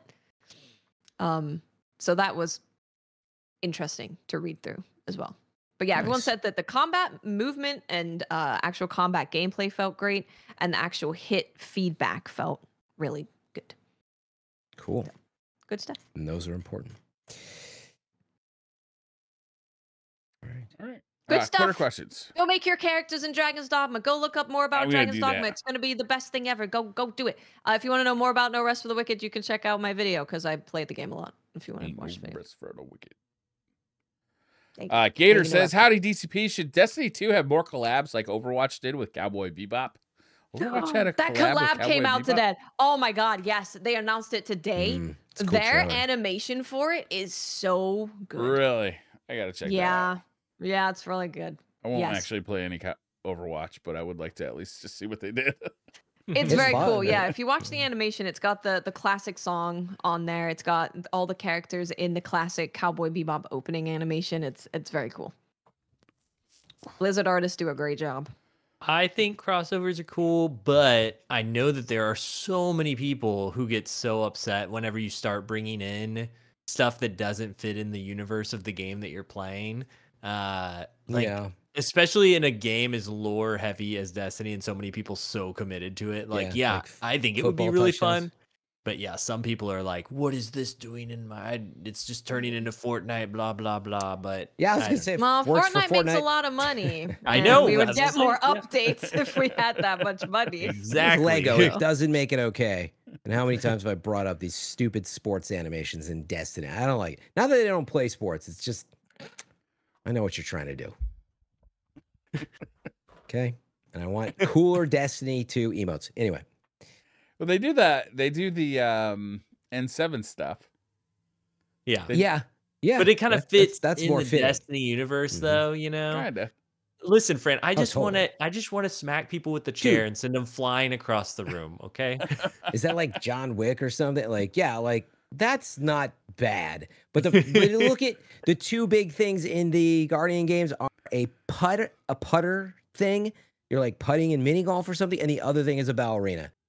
And I'm like, why not just make something badass from Destiny, Lightfall, or Final Shapes coming out? Like, make it something cool.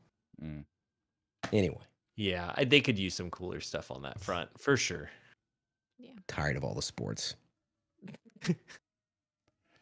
Sam says, if you could have any game mechanic in real life, what would you like? Personally, I'm torn between cheat codes and active time lore. Cheat codes would be good. Ooh, active time lore was really cool. Fair. What's active time lore? It's from Final Fantasy 16, where you bring up we are watching a cutscene. You Oh, can bring up right. the lore at You any just point.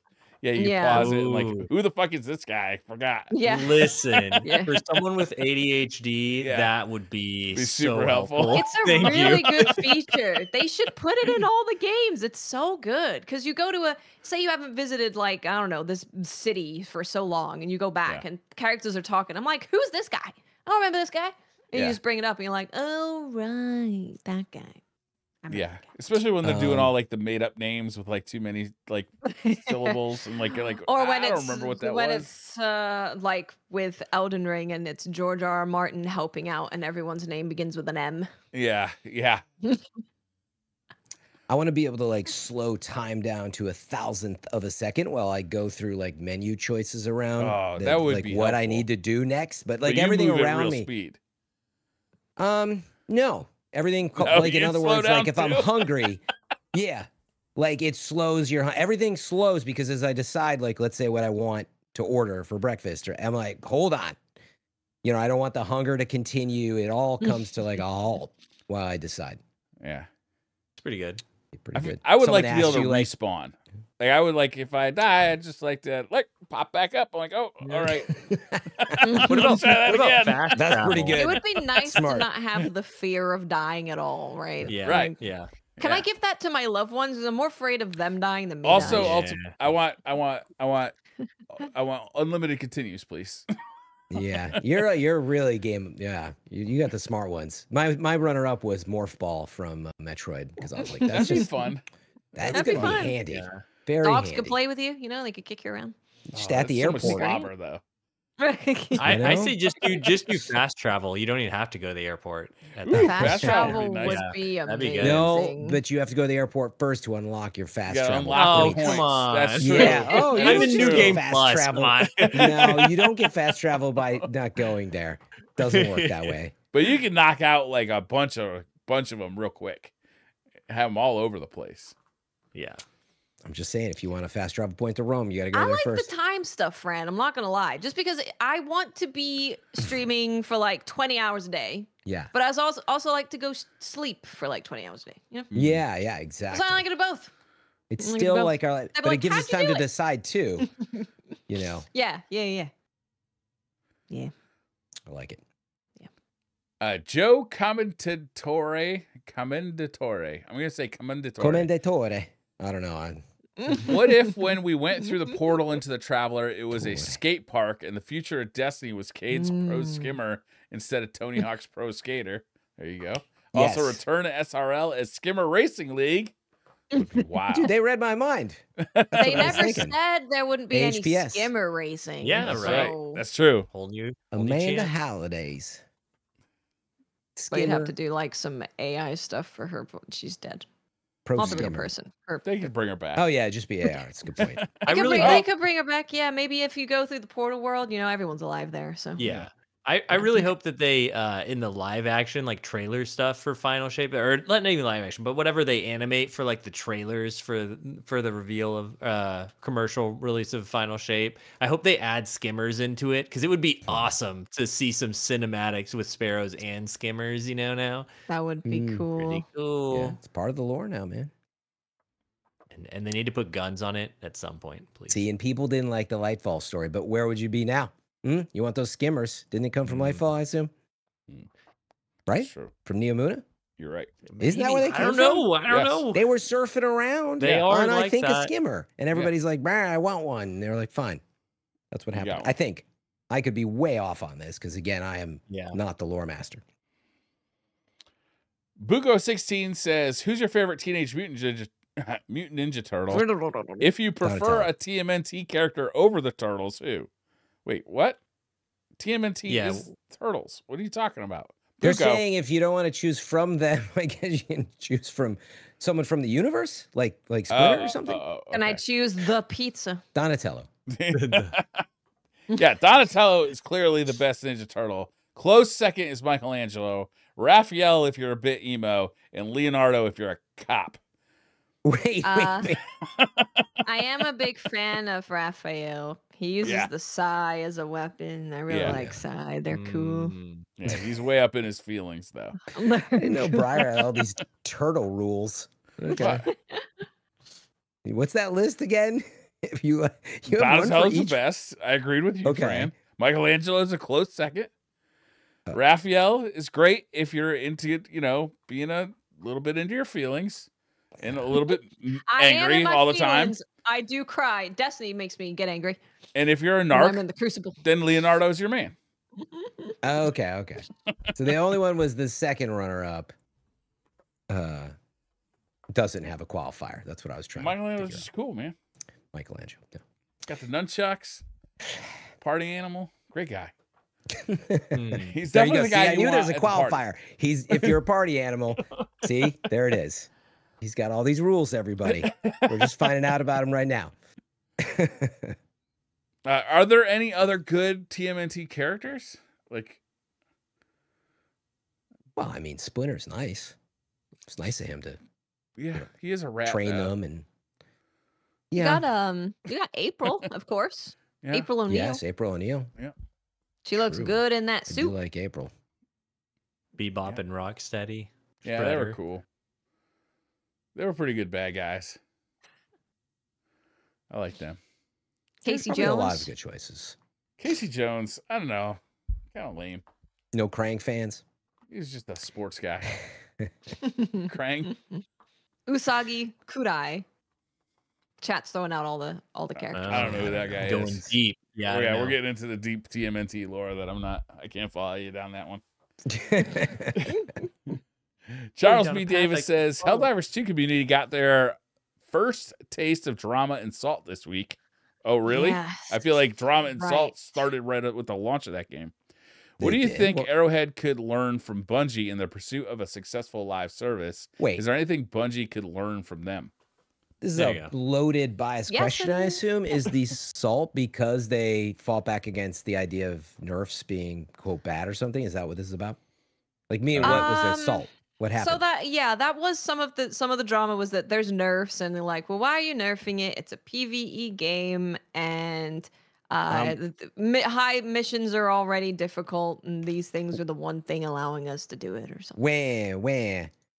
And then I know you're not saying this. So I know Mylan had some drama, but that was a very Mylan specific thing. So there's been a couple things. There's been people are kicking when you join a random Helldivers lobby if you're not using meta stuff. No, that's lame. So that's been a lot of talk of that has happened.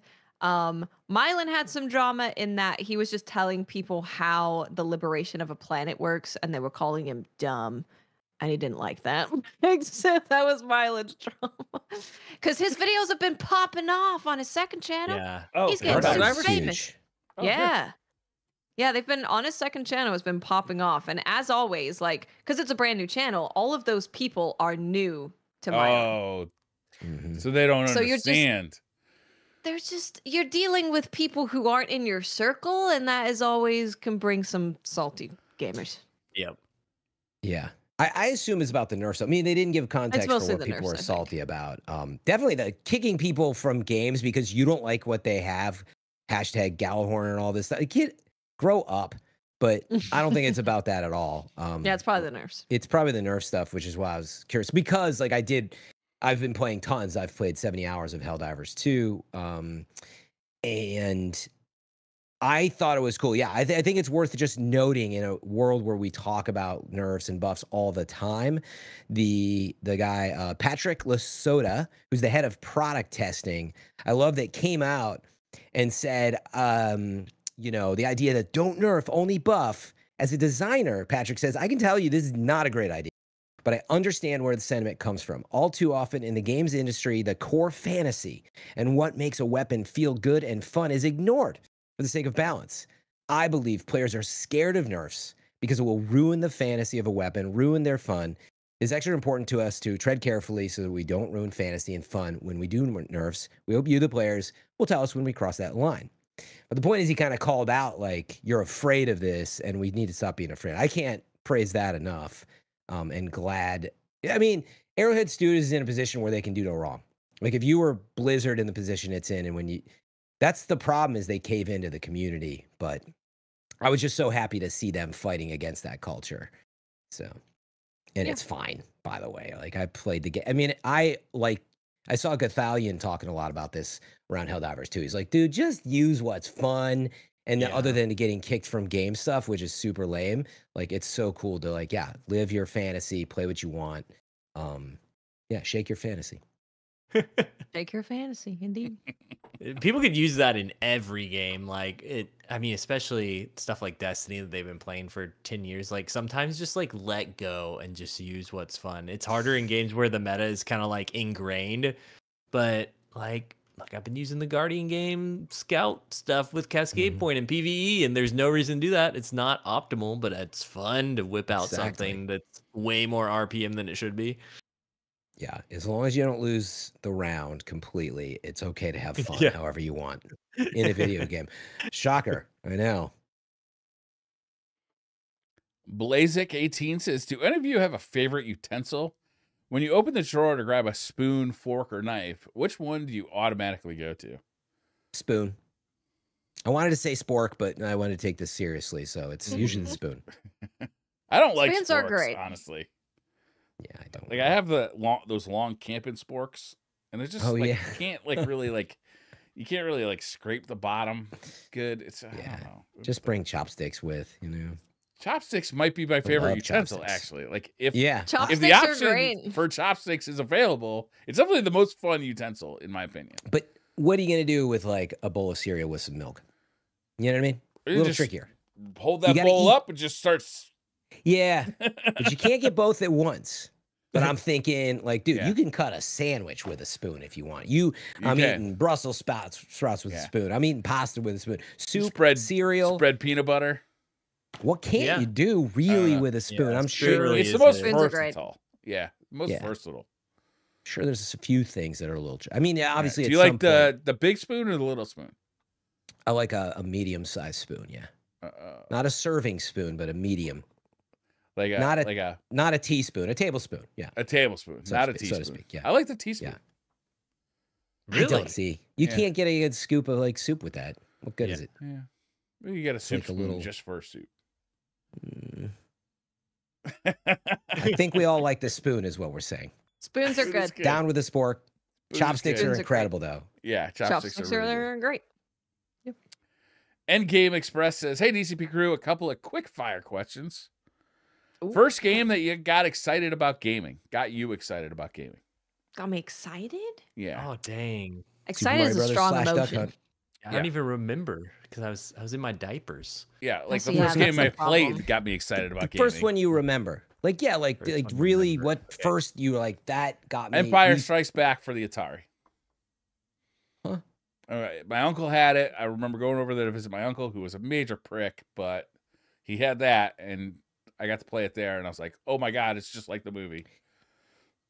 Yeah, it was probably a Final Fantasy game for me because like they've been around forever, and my parents have always played them, so I've always played them, and they were especially back then, like 2 and 3.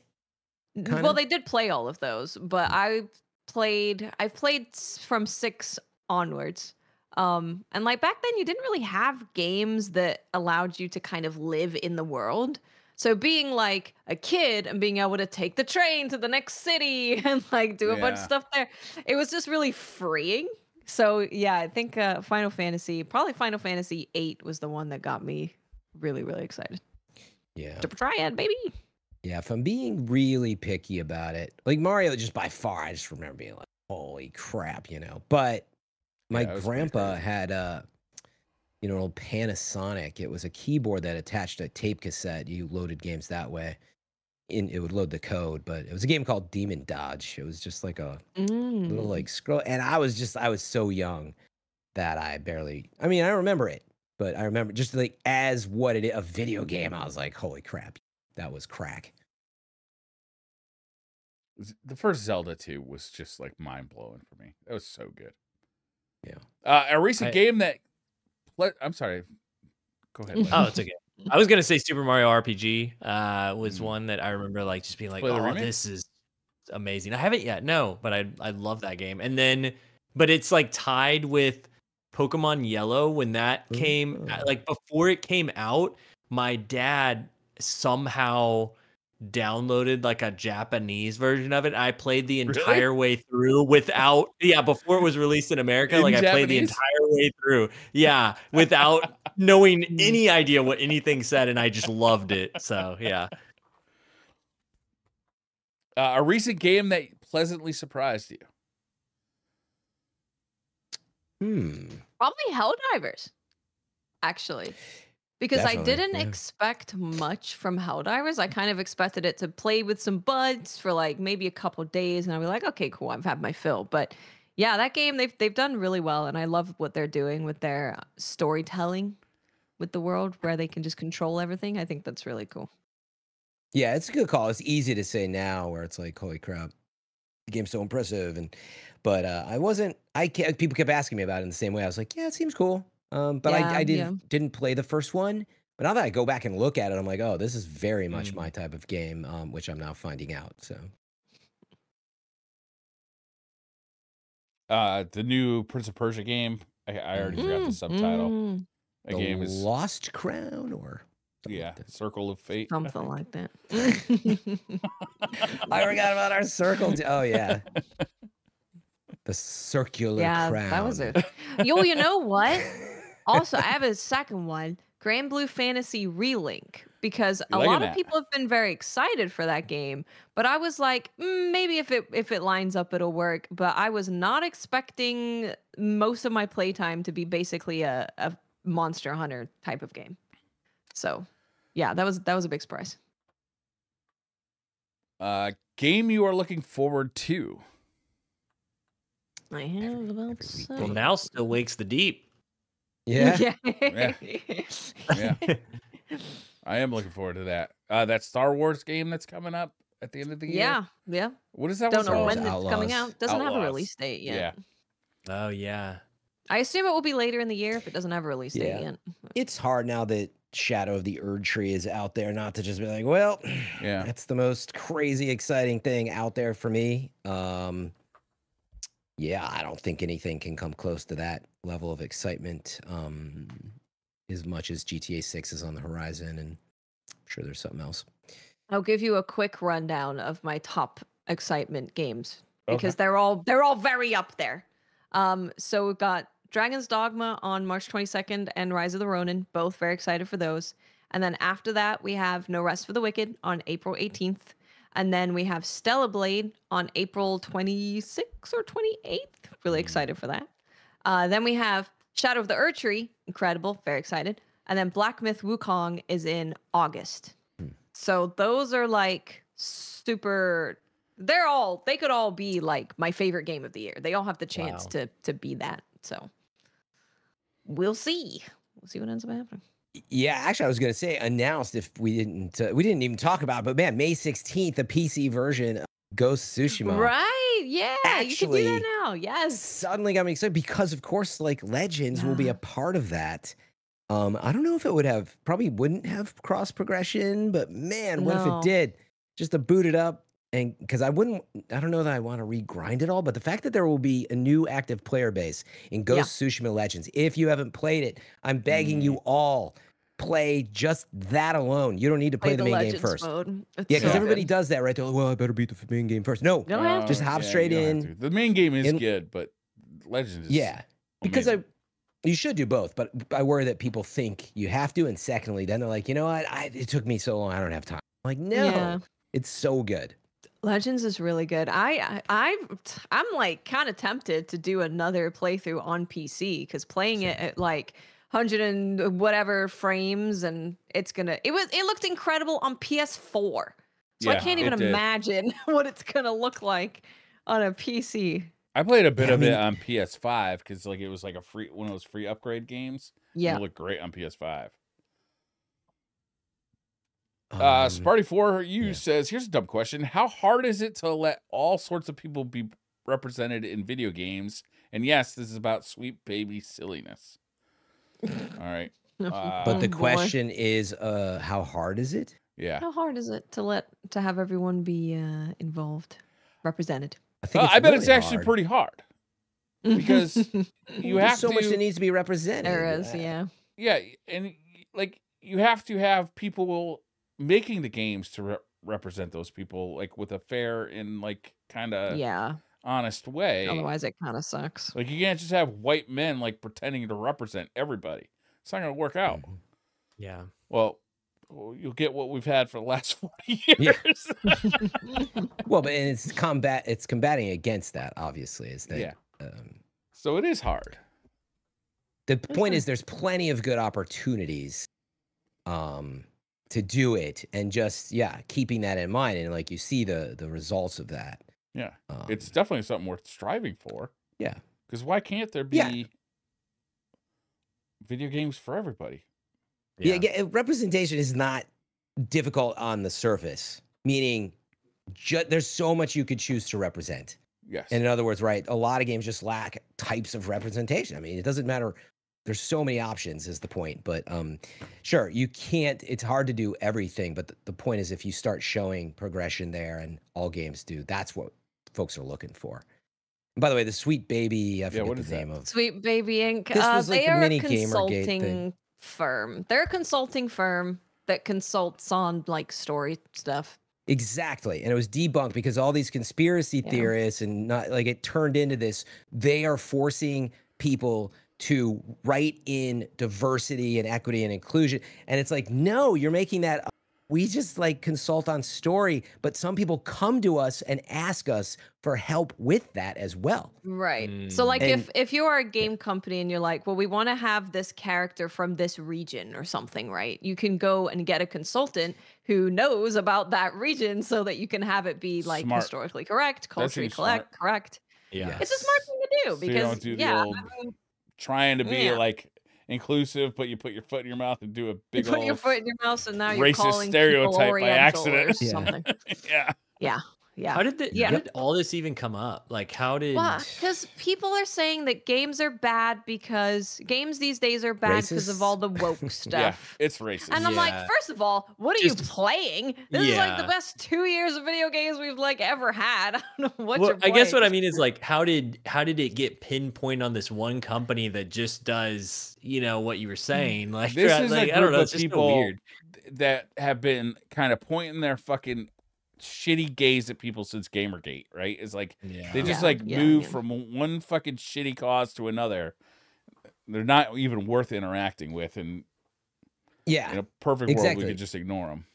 Yeah, it sucks to even give air to it, but it's important since it's been out there and you brought it up. I was like, well, I did read a little on it in terms of it being debunked. I think Kotaku was one. Spent a little time in. They have like this toxic server of all these people coming together. Yeah, making up conspiracy theories. I mean, does this sound familiar to our culture these days? Like, that's what's happening. Anyway, there's enough real conspiracy theories. You don't have to make any. Yeah, it's. I mean, it's. We got Wilson in chat. We can ask.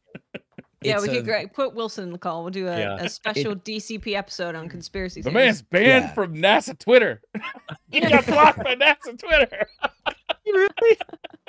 It's way more extreme, but not totally different from people who believe that professional reviewers, that's their job, get paid by companies to give them like scores, like IGN. You know who does get paid? Mock reviewers. But, mock they're there reviewers. to give their to give their honest opinion. That's the whole they don't point. Review games for the public. No, they don't. Yeah. They do not. But meaning they're people paid really, to give their honest opinion about the game. Like I've had conversations with people. I cannot talk them down. I'm like, what are you drinking?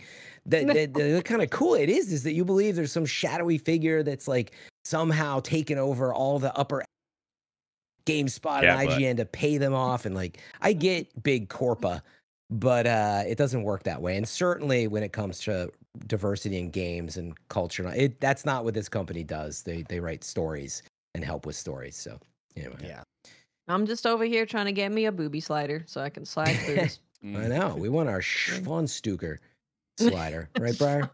There's only been one perfect game and add a dick slider. Conan? You talking about Conan? Yeah. Yeah. Please let me change my hair to any color, though. Please. I know this is a very woke problem. Please give me green hair. Listen, I want an elf girl with green and pink hair, okay, and green and pink eyes. And one of them's kind of blind. That is weird. You can't do that. Or are you saying so you in Dragon's Dogma, their character creator is very intense. Like you can even change the elbow angle when your character's walking. Change the elbow angle. But yes. But you can't just pick. They don't have like an RGB color picker wheel thing. There's like there are colors, and I got like a kind of greeny thing, but it's you can't really just pick like pink and green and blue. Do you guys generally make yourselves in character creators, or do you make like a 90% of the time? You just make it yourself. Maybe 85. Yeah. It's difficult for me to like to go out and like make it's weird because like I know it's a fantasy thing. I know that like I have the ability to do whatever, but I guess it's because of my intention of getting sucked into something. I can't fully do that if I look different than I am. I don't know. Yeah. I wish I was that person, but I can't relate to it. I go with the default usually almost all the time. Oh, do you? You just pick a default face? It's like I play with it for Dogma, a second. You can pick. They do a pretty cool thing where they have a default face. You pick a default face. It then goes to another section of default faces that looks similar to the default face that you picked, but they're slightly different. And then it goes to another page that kind of narrows that default face down. So you can still do default and go pretty fast, but it's a little more. That's what it is. It's just like I get sick of. Like I just want to start playing the game. You know, I don't have the patience to. Do you like randomize buttons where you just click it and it just no, because I don't want it to look ridiculous. Every once in a while, it's always like clown nose. Yeah, you just keep hitting it. My Monster Hunter World character was just a golden god, like skin color gold, and like bald and naked, and just like, and I loved it. Like I was just walking around Monster Hunter World as like this just golden beast. It was awesome, but most of the time it's just distracting. Fun fact about our town that is, mermaid centric. Yes. There is a guy in the middle of town called the Sun God and he's like just this old leathery dude because he's just in the sun all the time. And he'll like be doing meditation stuff in the park and like everybody knows who he is and everybody calls him Sun God. Is he dressed? No, like very minimally. Just like kind of skivvies?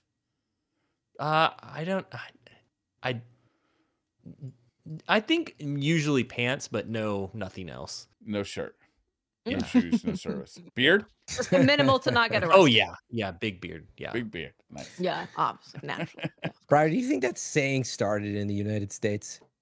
No shoes. I do. No shirt, no shoes, no service. Yeah, I feel like it seems like a United States kind of thing. Yeah. It does, yeah. Help us out in the comments on YouTube if you've heard about it and think it came from your culture. Right. Yeah, no shirt, no shoes, no service. Yeah.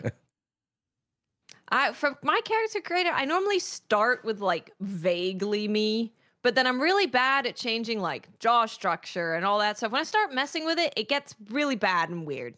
So I normally start with vaguely me, and then I'm like, okay, now we're turning it into like fantasy me, I guess. Normally it's kind of easy because I just do the hair, and people are like, she looks just like you. Like, yeah, same. Yeah, nailed it again. Nailed it. I'm gonna do two more questions. Mohegan9 said, "Oh, I think there might be a typo in this one. Would any of you be interested in a cane Y, but instead necklace made from ibuprofen, antacids, and cough drops? Like a candy necklace, maybe, except instead of candy. Oh, like a candy necklace. Oh. It's got candy necklace made from what? Ibuprofen, Pills. antacids, and cough drops."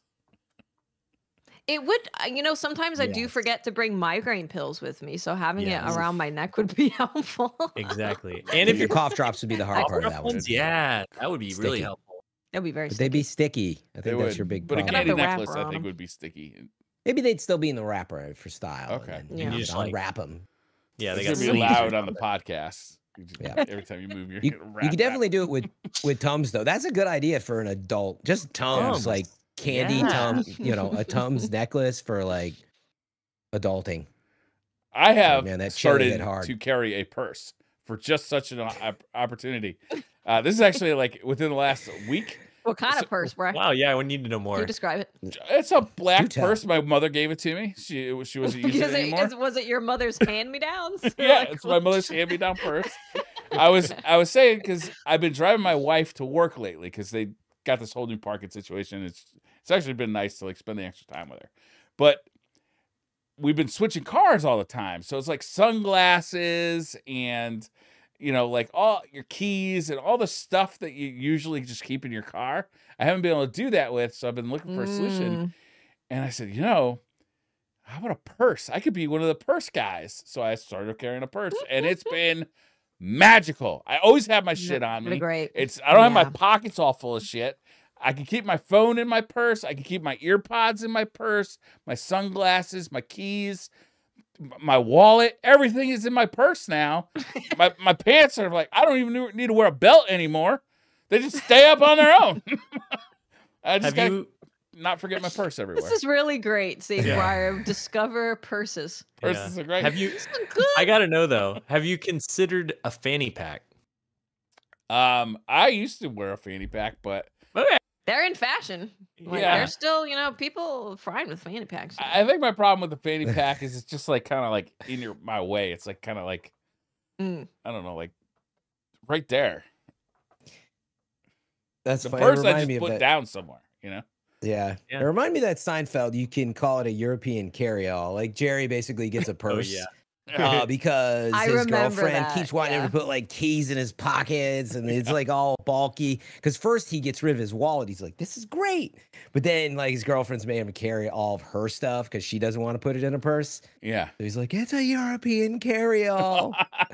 Because like somebody steals it and the cops is like, he stole my purse? Yeah, fine. He has to call it a purse. Yeah, I've been loving it. I'm a purse guy now. Hugo Room 79 says, Hugo's emergency question. The winner of the first modern Olympic marathon stopped at a tavern midway to have a glass of wine. During Guardian Games, what is your beverage of choice to enhance performance? Campari and soda. Oh, Campari. A little fizzy. Still got that liqueur. Representing the Italian Guardians, I guess. Yeah. I don't think I've ever had Campari. I've seen it, but I've never actually tried it. Speaking of cough drops, some people think it's like that. It's a bitter. I love it. An aperitif, a bitter. I mean, I like to have a beer when I'm playing video games, but I wouldn't call it a performance enhancer. Maybe the first one can be like a little bit because I get a little looser, take more chances. But I wouldn't call it a performance enhancer. Yeah. So what do you think? Oh, I just realized what the Helldivers. I only Destiny while rock hard. Jeez. Oh, sorry, Watts. Well, no, it's fine. I'm glad we kept going to know about Briar's rock hardness. Briar's gonna keep going glad we found for a out. while. In 4 hours, so I might have to go to a doctor. That is performance enhancing, technically. Yeah. So, just don't know where Briar's performing. None of us do anymore. I realized what the Helldivers drama was about. What is it? A dev went to Reddit and posted something directly to someone who was complaining. And then the Helldivers 2 boss apologized for horrible dev comments and says that they've taken action internally to educate their developers. Oh, so they came down on someone. What'd they say, I wonder? So I could probably find it kind of quickly, maybe, possibly, or maybe not. I could just look here, actually. Fairly toxic replies. Yeah, I'm trying to find it.